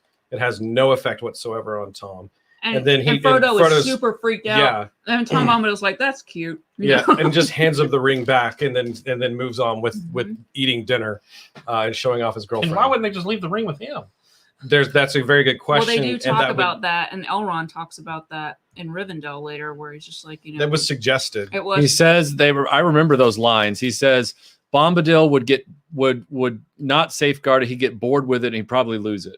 He'd probably just toss it off somewhere. It doesn't matter to him at all, because he's everything so in the universe could perish, and there would still be a Tom Bombadil floating around in space singing little songs to himself. Do you guys have problems with the movie that you? I don't have any problems beyond the ones that have been outlined about Faramir. Other than that, I'm pretty much okay with everything. I mean, the characterizations of Merry and Pippin get to me in the movies a little bit. They're a little exaggerated up front. Caricature. Yeah. But that sort of fades as they get more battle worn. Yeah. In the books, the bit where they come back, where the hobbits come back to Hobbiton and clean up of the Shire. The raising of the Shire. I missed getting to see that as well. We see it only in the Galadriel's mirror. Right, but you don't get to see like Sam get what's coming to him. Like Sam becomes this major leader. Frodo, the leaving for the Grey Havens kind of happens. Sam gets the girl. But Merry and Pippin come back, and they've had this this int juice, right, that they've drank, and they're tall like men now. Mm-hmm. So when they show back up in Hobbiton, and they've been through the War of the Ring, all of a sudden you have these little brigades of like Hobbit warriors who are just like trying to intimidate them, and Merry and Pippin are like, oh no, man.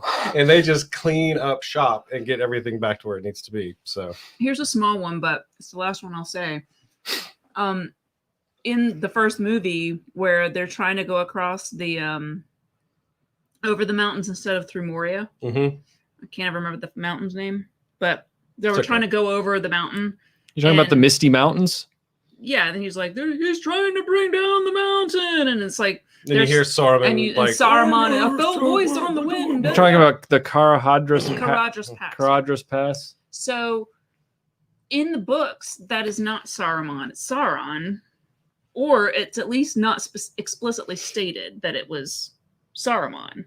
He It does wasn't say like- he hears fell voices on the air. Right, but they don't go, it's Saruman, because in the movie they say, it's Saruman. And then you see doing a this thing, clip and then of he's like, him on top of the tower. like yelling, Hurdy, dirty, dirty.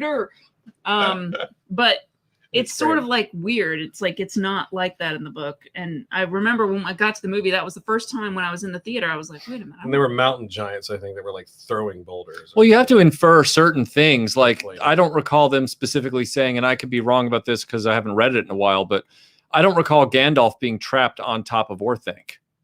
He maybe tells that story later. Okay. I think. Well, all right, fine. He tells that story later All where right, the eagle fine. came and rescued him. Because eagles show up when you need them. They're like the Yeah, why Uber can't you of just fly on the eagle? Middle Earth. Shane and Heather Burkett says, my favorite band, Zepp, were big fans of Tolkien, so I have to like Lord of the Rings. Yep, they had a lot of little, songs about it and all kinds of fun stuff. That is true. Scott says, considering the explosion of fantasy comics in the 70s, I'm at a loss to explain the complete absence of Tolkien from comic adaptation. Do you know why that is? If I had to guess, I would say it was the estate, because they were very persnickety about, especially back in the 70s. Tolkien was, when did he die? I It do was not in know. the 70s, wasn't it? I think so, yeah. And like even for a good while after his death, I think the first approved thing was that Rankin Bass thing. So I'm not sure exactly why Rankin Bass Or got the Spock rights, singing the but song. It's because Tolkien had done some sort of sweetheart deal with MGM back in the day, which is why, for some reason, all the rights to this stuff have been very confused. And Christopher Tolkien was trying to get them back because he didn't like the Peter Jackson movies, but he couldn't wrestle the rights back for The Hobbit from MGM because of the deal his dad had made. And it was this whole thing. So it's been very complicated. There was even a lawsuit a few years ago between the Tolkien estate and the MGM people because they started making basically like gambling games that were themed to Lord of the Rings for like casinos. And he was like, Oh, yes. yeah. And he was like, no. And they were like, what? We got the rights to merchandise. He's like, not that. And then there was this whole battle. Well, if there's one thing I can say about Christopher is that he is the most impressive I'm going to take care of my father's work example I have ever seen of someone who not only is academic and meticulous enough to present it to the world when he finds things in a way that's very well documented and very well made. These books right here, The History of the Lord of the Rings being a good example of that, but also just has a deep love for it and fully understands what it is. yeah. And I can think of some, other estates, Frank Herbert, that didn't do so well with the whoever took over it and presented more content to the world. Now I know Tim is a big fan of the Herbert books that were written after the fact, but I don't feel like they share the same understanding and love for the original content. Now that could be a case where the stuff that they left behind just wasn't good. I don't know. Maybe I just like weird stuff about the old Frank Herbert novels, but that was a much more loosely controlled, and the hiring like instead of writing it himself, he hired another writer to come in and do it.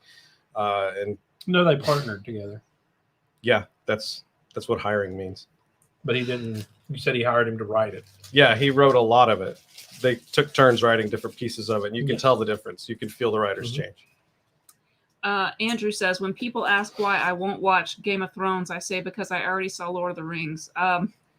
Well, I mean, I haven't seen Game of Thrones, but from what I You're not understand, missing it's anything. it's not Lord of the Rings. Mm-mm. No. Although the new show probably will be like Game of Thrones. So if you Look closer enjoy, to it. lots of, fantasy settings with like, hardcore sex scenes in there, you're probably going to like the new show, from what I understand. I'm not ready for that. Whatever that ends up being. I don't get it. I don't know Analog- why we even need to do it. And Michael, you can read this chat from Tony. Analog Toys. Take this super chat and stick it up your nose. Thank you, Analog. Appreciate that. Benazir says, Peter Jackson circa Fellowship looks exactly like Tom Bombadil. True. That is a good question. Is Tom Bombadil like one of the endless? Does he look different to different people depending on what they know about I him? hope so. Because if I didn't think of him being quite as Harry? imminent as Peter Jackson, imminent, substantial as Mm. Peter Jackson was at the time that he made those Oh, films. I I don't know. saw I him more kinda- like a wiry little leprechaun-y kind of guy. Oh, I didn't. Yeah, I don't know why. He's just I just picture mischievous him little. as very tall and like big and booming, a big booming voice. Are You you mean thinking like like Bjorn? Bjorn. That's what I was thinking. Yeah. That's how I picture Bjorn. It is, but I mean, But you think Tom Bombadil's just a clone of Bjorn? no. I think he's different, but I do think he's big and loud, and he's not scared of anything. So he's very loud, and he's constantly singing. That doesn't necessarily And mean he's singing- physically but that's the big, thing, his though. songs are like I think he's ring a ding dillo, like, ring a ding dillo. I'm Tom Bombadillo. yeah, I don't know the little song. hopping from hilltop to hilltop. Can you see? Tim is Can like, you? what are you talking Can you about? see the HR meeting with them? It's, Tom, we've brought you in because there have been some complaints Just saying that you've been singing something called "Ring a Ding Dillo" in the office, They and love it's, to it's assassinate messed with people. the stuff that I like and listen to what we're talking about right now. Yeah, it's awesome. Love it. Wicked person It's says amazing. Tolkien's professors community's #1 complaint about the Jackson films, Faramir. Am I right? They said they needed conflict, tension in the scene. They were wrong about that. They're wrong, 100%. and I don't understand how that adds anything to the films. I literally don't. I'm sorry, Peter. You did an amazing job, and your love of the source material is very apparent in every step except that one. Like, seriously, I don't get it. Mhm. I don't get it. Well, Totally unnecessary. the way that Faramir was treated by his father was such a I like huge the part of what hobbits. made the end of Mhm. those books full of tension. It was tension somewhere else for me. Exactly. And also the way that Faramir was treated by his father is why he never would have done that. Yeah, he was closer to being. I know- He complained about how much time he spent with Gandalf, like how close Gandalf and him, and how close he was to wizardly things. I feel like that was a point of tension between him, like you listen to Gandalf more than me, kind Well, of Faramir situation. was the younger brother that was like not as athletic, not as good. So his dad was just always like pointing out the differences between them and clearly favoriting the one brother over the other, right?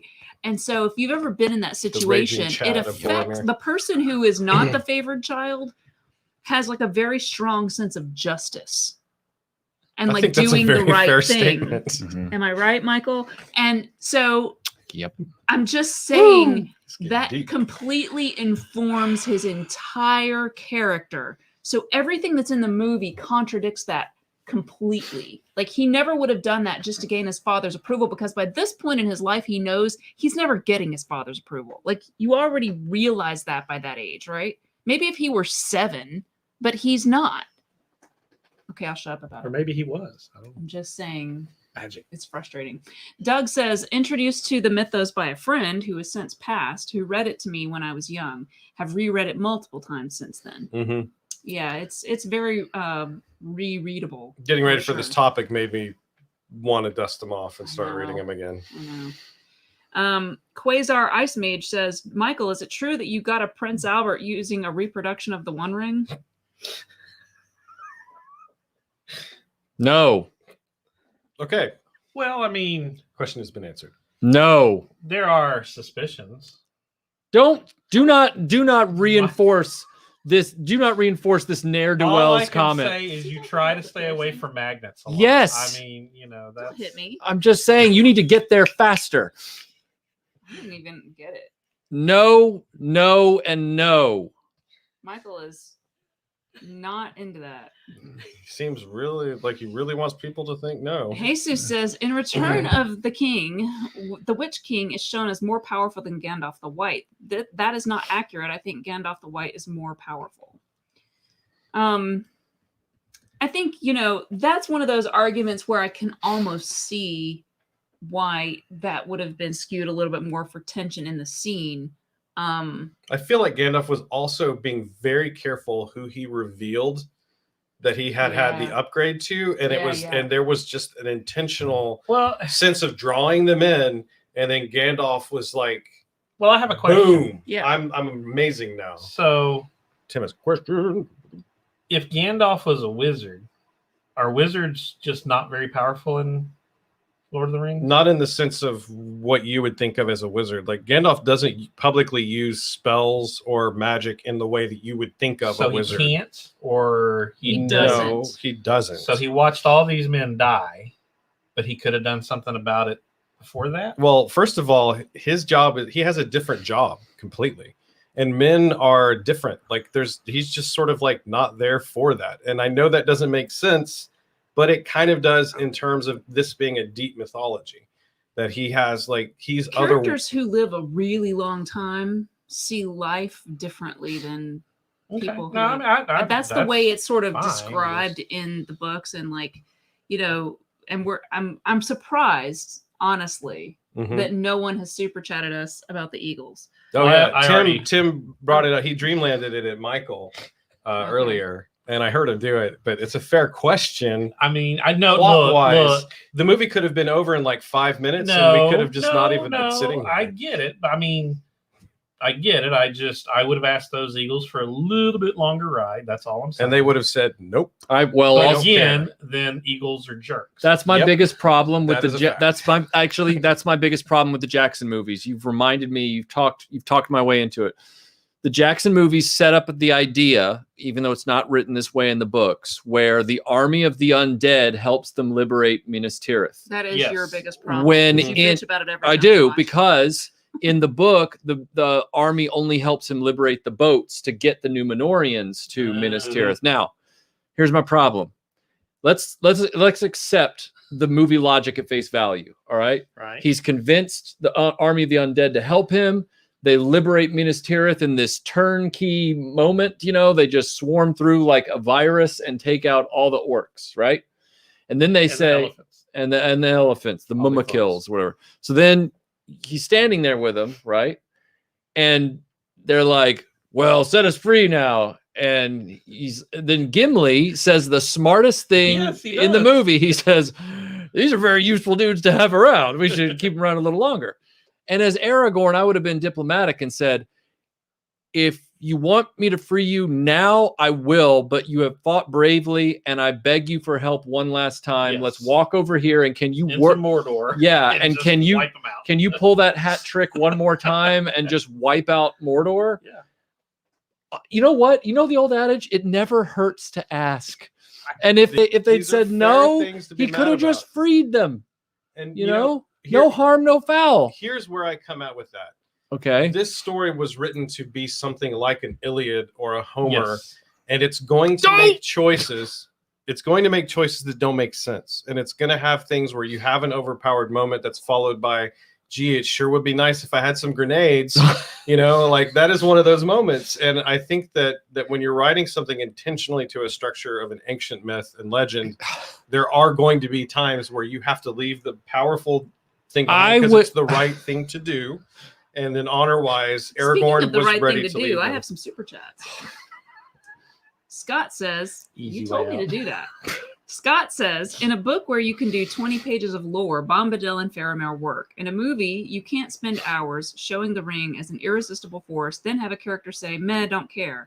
I think it would break the story. That's Coming- not a bad point. Coming no. from the master of Meh, I disagree. I think you can do that. I disagree as well, because the ring represents power and how power corrupts everyone.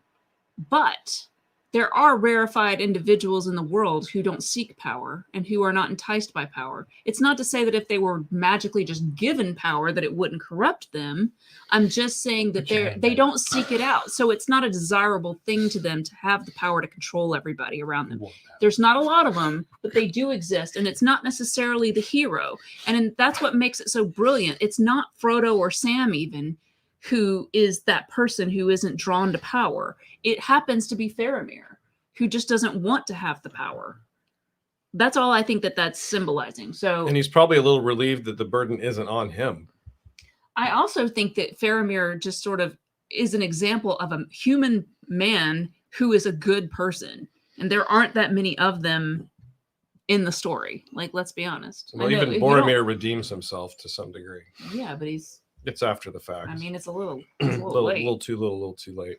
Kilomagwai says, sorry, unfortunately I'm working right now and we'll have to listen later. Appreciate you guys. Well, I hope you're having Thanks. an okay day at work, my friend.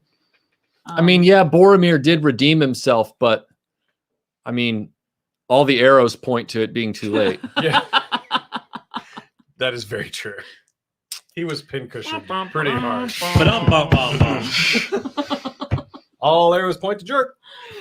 Michael Hinkson says, hello, Show me the RetroBlasting dance. from a warm and sunny Reno, Nevada. I'm taking a few moments got of those getting ready cards. to begin a new journey in my life, heading to LA to start it off. Please send me well wishes and I'll keep you informed. Oh, thank you, Michael. Appreciate that. Sending well wishes. Yeah. Careful travels if you're going. Yeah, well wishes, Michael. I'm keep us informed. I've been following your progress through private messages that we've been sending for the last few months, and yeah, wish you the best.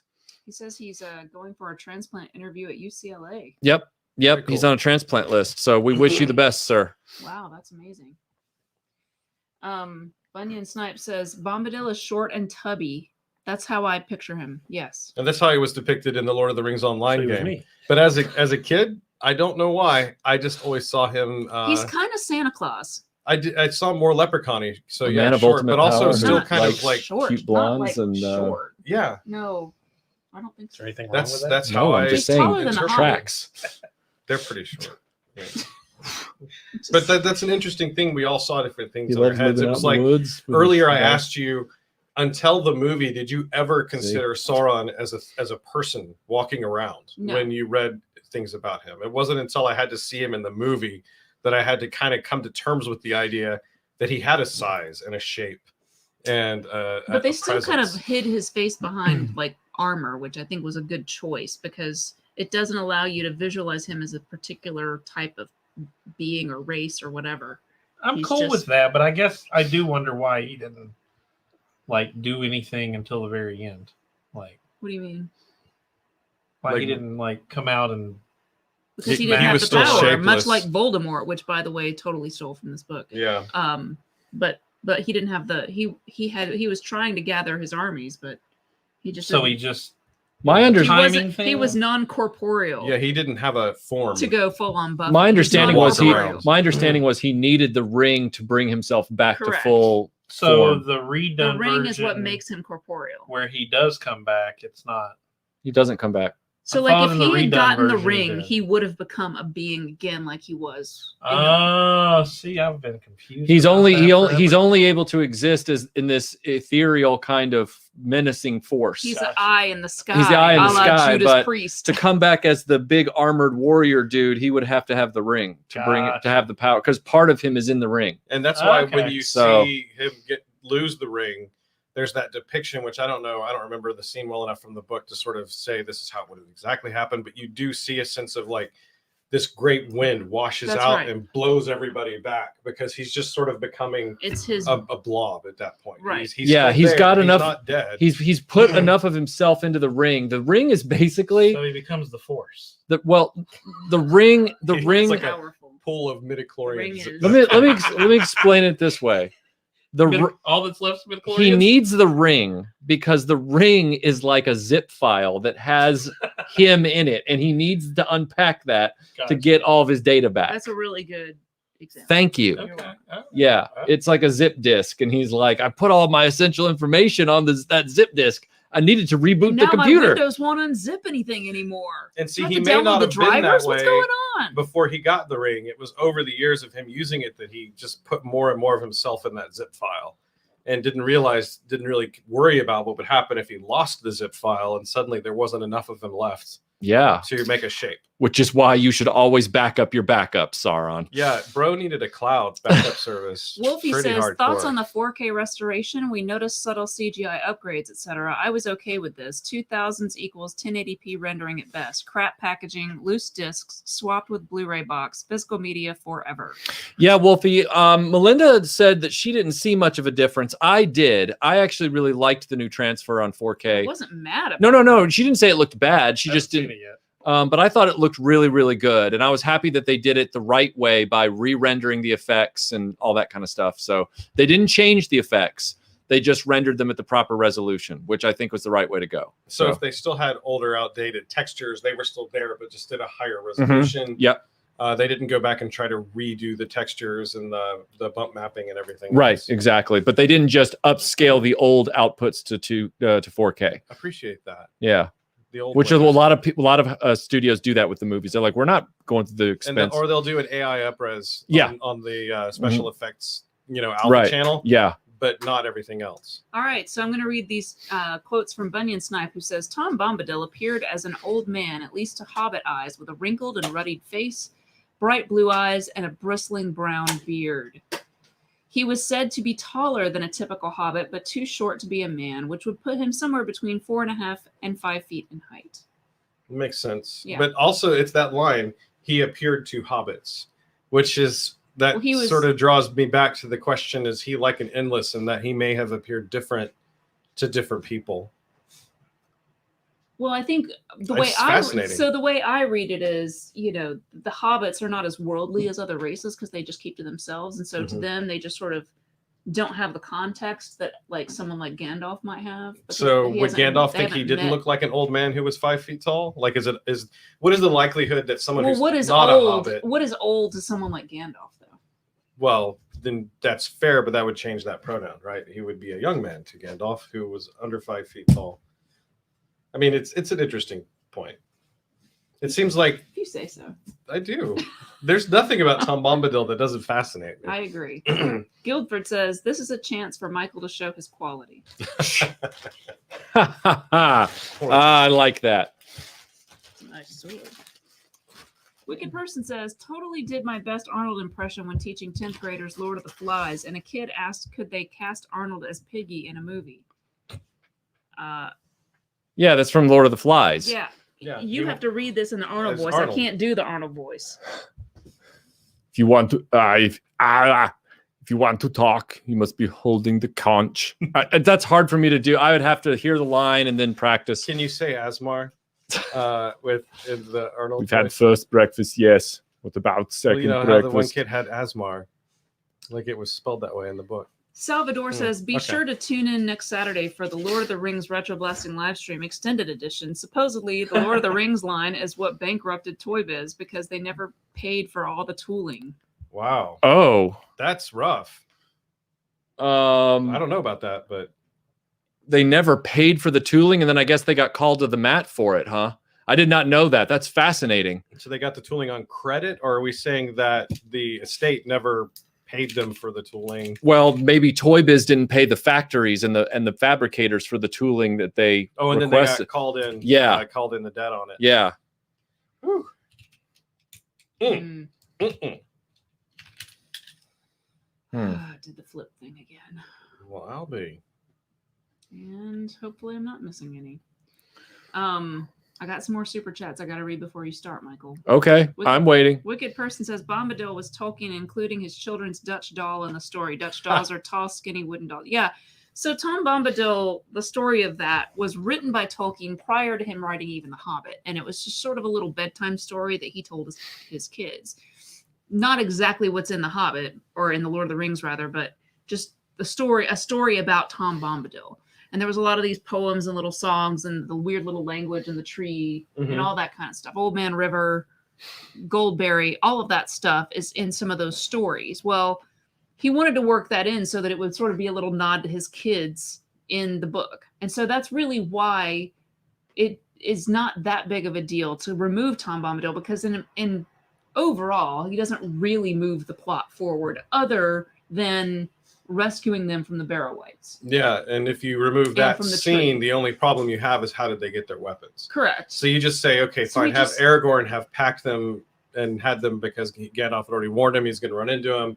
Maybe was he picked him up prepared. in Bree, Yeah. you know, whatever. And it doesn't, you know, unless you're like a person who's a stickler for that kind of thing, it doesn't Like I really, said, I understand why they did it. I just have always wanted to see I've a always good wanted to see it depiction as of well. that. I agree. But for the same reason that we were just debating, you know, is he short? Is he old? Is he young looking? Is he tall? Is he skinny? All that stuff. I think that would be times 1,000 if it were to come out. And like Sauron, that I never had to really think of how he looked. It would have challenging. Some people would say they like it. Some people would say that's not at all who he's supposed Are you to guys look like. hiding from the camera? For a minute. Okay. Jesus says, so was Gollum a hobbit? No, well, Gollum used to be a hobbit-ish creature. he Not a was- hobbit, but a not very different than Like a a hobbit at one precursor time. to a hobbit. Kind of like related to hobbits, so like a little halfling-ish type of race. Yeah, before But the that was hobbits back had when he was Smeagol. kind of come into being. He's very old. And you see that in the Smeagol Deagle Yeah. sort of boat scene where he gets And the they look ring very and- hobbitish in the Peter Jackson adaptation. Yes, which totally makes sense. Wicked Person says George R.R. Martin purposely did an anti-Tolkien with Game of Thrones, and Philip Pullman purposely did anti-Narnia with Golden Compass. Prefer the originals. Yeah. It's funny because I actually prefer Golden Compass to the Narnia stuff, but yeah, I guess George R.R. Martin is just not my cup of tea. I read that Narnia stuff when I was a kid, so it has an unfair advantage. I Sure. came to Philip Pullman's work later and love it too. But like C.S. Lewis, I feel like Philip Pullman also changes the style and tone of his books each sequel, as you go through the Golden Compass stuff. Yep. Noun says from orcs to action figures, then the old Knickerbocker figures are crazy expensive on eBay. Have you got any of them? They are quite cute. I don't have any of them. I've tried to, look into them from time to time to get loose ones because I collect loose. But even the loose complete ones, when you find them, and finding them complete is difficult. They're several $100s a piece. They're on the same level as Black Hole figures. Wow. Very, very hard to get. But I would love to have some at some point Yeah, me because too. there aren't many in the line. We have from. You got Can one. I finish these real quick? Can I finish? And let's just not comment real long on these comments. Robert Hartley says, "Hi, RetroBlasting crew. Not sure if this has been discussed, but I've wondered what would have happened if Gandalf, for some reason, wore the ring himself." It's funny you say that. There's a great video on the interwebs I watched last night called "What If Gandalf had taken the ring from Frodo when he offered it to him there in the house." And it really just literally goes through this hypothetical. There's a lot of different people who have different hypothetical scenarios. But Tolkien actually does discuss what he thinks, and he in the Unfinished Tales or Unfinished Stories or whatever it's called, he's got some stuff about how Gandalf would have been worse than Sauron because he would have been, again, operating from a place of trying to do good, but he would have tried to control everything and potentially use like the Nazgul to sort of like put the lockdown on like everyone to like enforce how everybody acted. So again, power corrupts. Kind of like the media. Yeah. Wicked Person says white, as in Barrow White, is just Anglo-Saxon for person. It's like a barrow person, A barrow person. a grave person.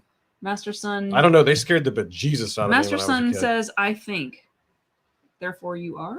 I think that's true. He's just asserting his reality. Good. I'm glad you think. Can I go ahead now? Absolutely. Tolkienites, can I go ahead? We're caught up on the super chats.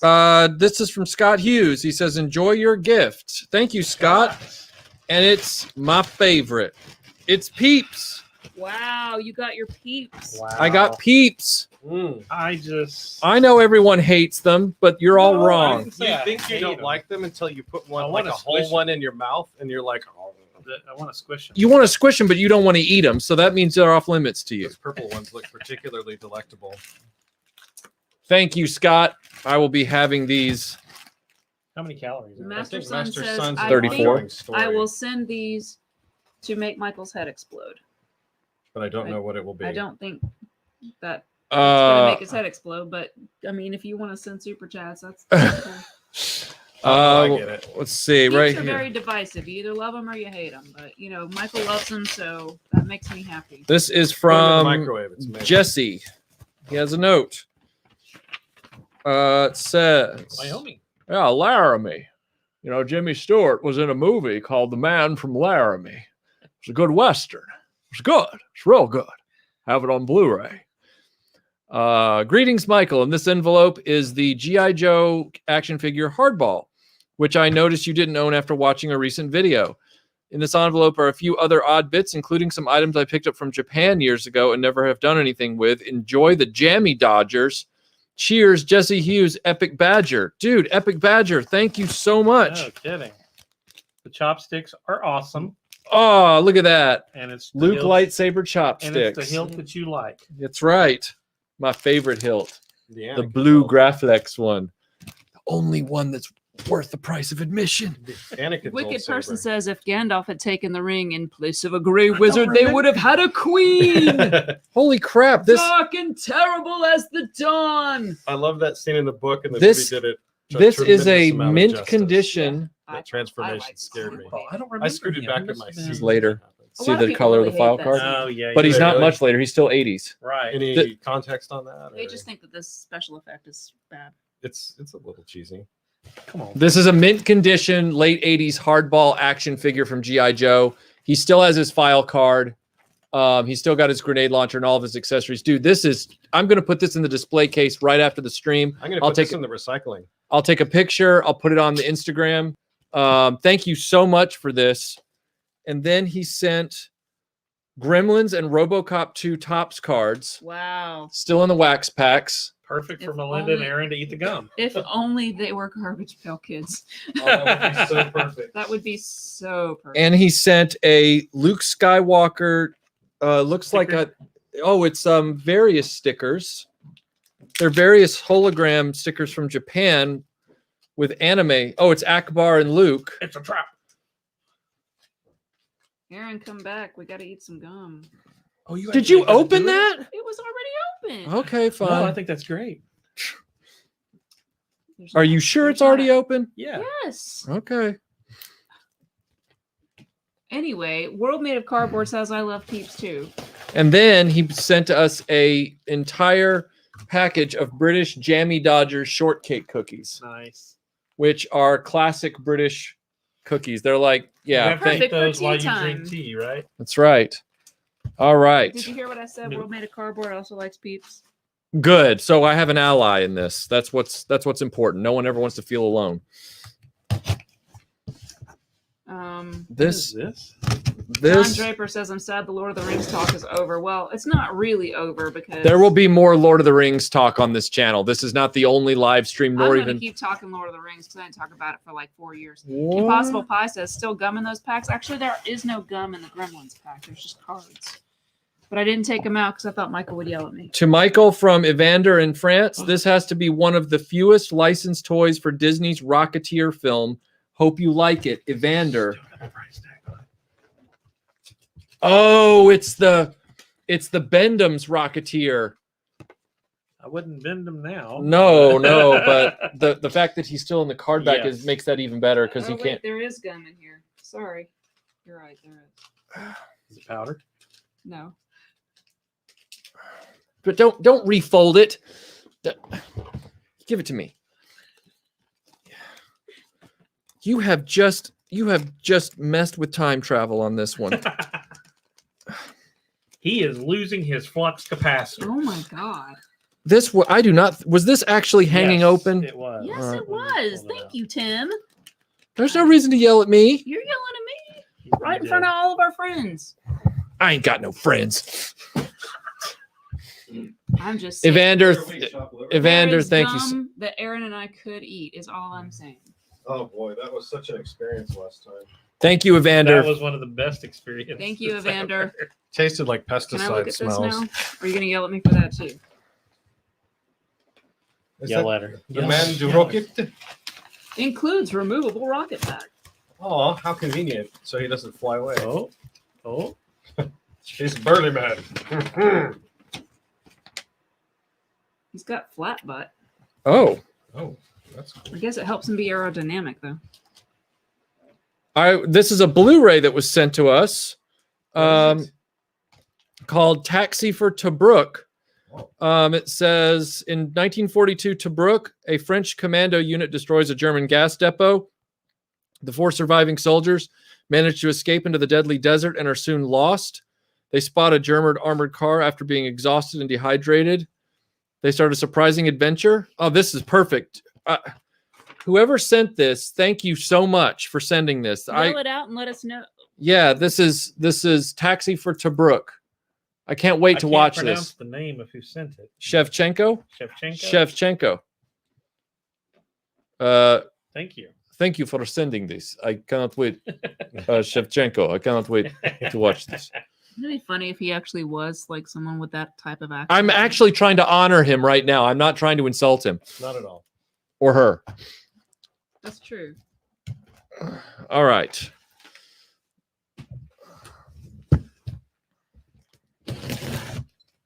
It is a shame that Russians in every movie seem to be named Ivan.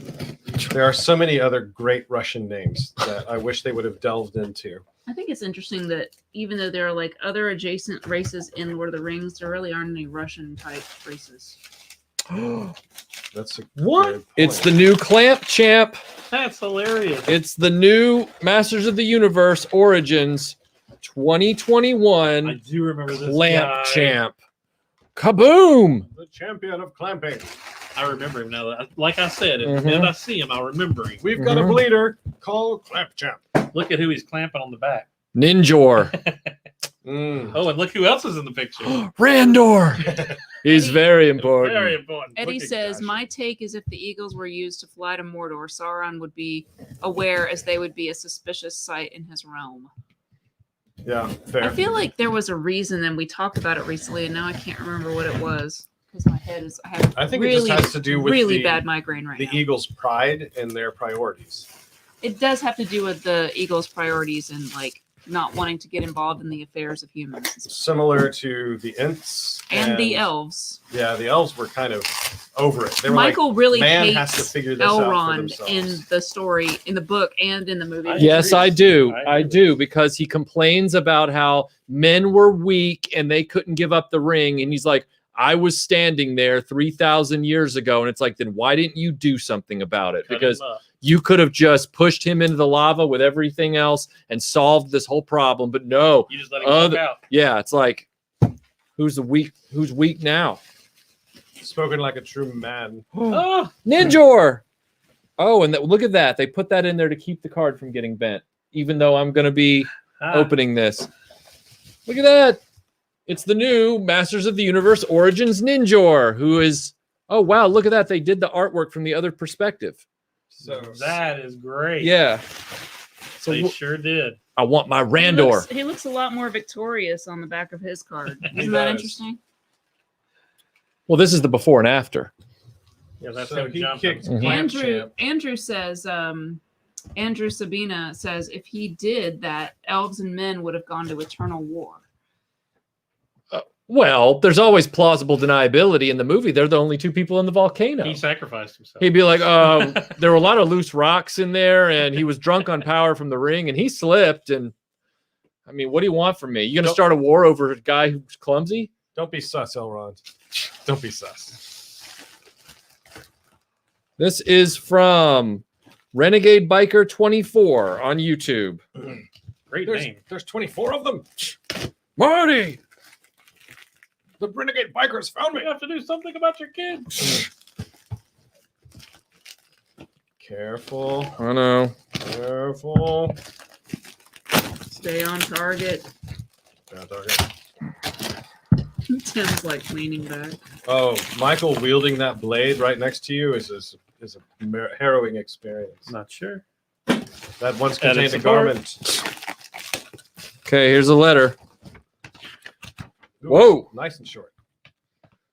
Hey, Michael, how's it going? You're not gonna read that, are you? That's really long. It is extremely cold this week here in the state of Arkansas, where Mother Nature can never make up her mind. She has definitely misplaced her hormone pills. LOL. Here's the Battlestar Galactica figure that I talked about. I'm going to see if Dave from Toy Polo can do the other one. It's 4 This pages, is the figure you that I got guys. off from Amazon. It seems to be the third one in its charm, aside from Loose Leg. If you can, please donate to your collection. If you can't, see if you can fix it. You really don't have to read all of that.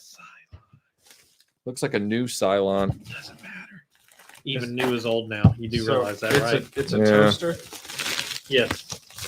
More appliances! Hooray! Everyone loves appliances. Hooray! Let's talk about water filters. Jody says, "Be aware, Mikey. There are now 2 ninjors in the studio to steal your nunchucks." That's Mm. true.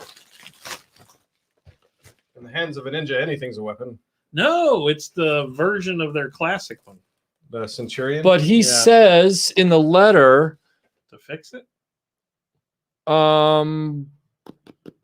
I guess there's something wrong with it. I guess Well, I mean, the something's legs are different and the arms are different. He's talking about turning it into a classic Centurion. No, maybe? he's saying something about fixing it, something about a bad batch, not the show from Lucasfilm. Knights of Um, Old asks for Aaron to please explain the Balrog versus Gandalf in the other realm. To explain it, don't I would see need to prep for that. It's been a while since I've read that encounter. I mean, he definitely had it opened. So I guess There- we'll there find is- out. There is a sense with Gandalf that he should have been so amazingly overmatched by a Balrog Balrogs were sort of the minions of the thing that was before Sauron. So they're like the pets of the big bad. My And they take on should it be is- terrifying as all get out. And part of what led to Gandalf being elevated in stature was that he defeated the Balrog.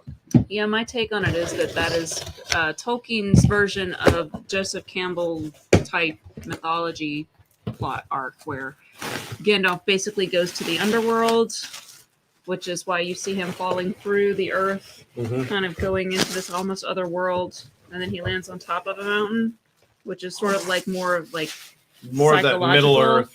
that Middle Earth type of mythology type of thing. Hordak. It's Masters of the Universe Origins Hordak. Are these all from the same person, or why are you getting them all right now? I'm getting those because I ordered them and they happen to show up all today. So no one gave those to you. You just bought them. What's the difference? I'm opening up all the packages on the live stream day. So it's sort of like, you know, when if you sort of read the He looks way better. Joseph Campbell type story, it's going into the underworld, basically sacrificing yourself and dying, hanging upside down on the tree of life, and then being reborn in a more powerful form. And the best example of that is in pop culture that a lot of people have seen is Luke Skywalker, where he literally falls in Bespin in Clown City. Clown City. Clown City. It was just a No, it's stumble, funny. okay? It was funny. Cloud It was City, funny. he falls through the thing. He literally is hanging upside down. He's lost his hand. He looks like the Hanged Man. If you know tarot cards, the tarot cards actually walk you through the whole mythology thing of that, right? And then so that's sort of symbolizing his death. And then he's reborn. And that's when he's like, you know, Luke in the black, you know, outfit with his green lightsaber. And he's sort of almost like a new character, much like Gandalf is sort of Gandalf the White instead of Gandalf the Gray, because he's transcended his former self. So that's what I think that means. Yeah, he In is, your for all nomenclature, intents and it's purposes, becoming a badass. He's for all intents and purposes you. dead You're welcome. in that moment. I wanted to honor you with that mention because that's how you describe it when we have conversations. Travels with Jason F says, you may find the arms are broken on the Cylon. All right. Well, I You will. may find yourself. I'm just still thinking about Clown City. I just think that's funny. That would actually be. I would love to hear that conversation on the Falcon where he's like, All you hear is like Well, walk they around do and hear look the like or they she's do look like, like clown cars. Lando system? those little ones that Lando's guide not a them system. in. He's a carnival barker. Lando Calrissian.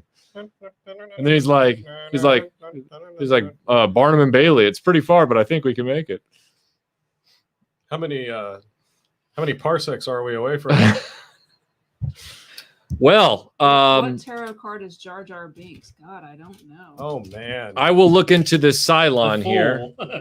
No, the fool is like the main character, so we're not going to make him be the fool. Oh, we taped him Well, back there up. are arguments that Jar Jar Binks is more important than anyone else. or was intended to be more important. So- Those are dumb hipster arguments. So there's Taken from Caprica, and then there's conversations with Razor. George Lucas. Well, Razor and He Caprica just are kind wanted him of to they're be all important the because he yes, was like- there is. So there's three. He There are was three new the shows. writer of the storyline. Razor was supposed to be a show, but it ended up just being a movie. Okay. All right. Fair enough. All All right. right. Cool. Well, everybody, thank you for joining us on the Lord of the Rings stream. For those of you who are patrons of the channel, as you know, in the next 15 to 20 minutes ish, we will be doing the exclusive Patreon after show that we always do. Lasts for about an hour and a half, where we find something a little more inside baseball to talk about. For those of you that aren't patrons, I hope you enjoy the rest of your weekend. Hit that like button and join us on Patreon. It costs $1 and you get all of our after shows. That's true, and a lot of other stuff because I Yeah. always post Wicked stuff. person weighing in at the last minute with, will we go see Lando in Clown City? No, it is a silly place. Nice Monty Python reference. That's there. right. All right. Well, everybody have a great weekend. For those of you who are going to go watch Lord of the Rings, you better get started now because it's really long. All right. We're out. You're burning See the daylight. patrons soon. See you guys on Patreon soon.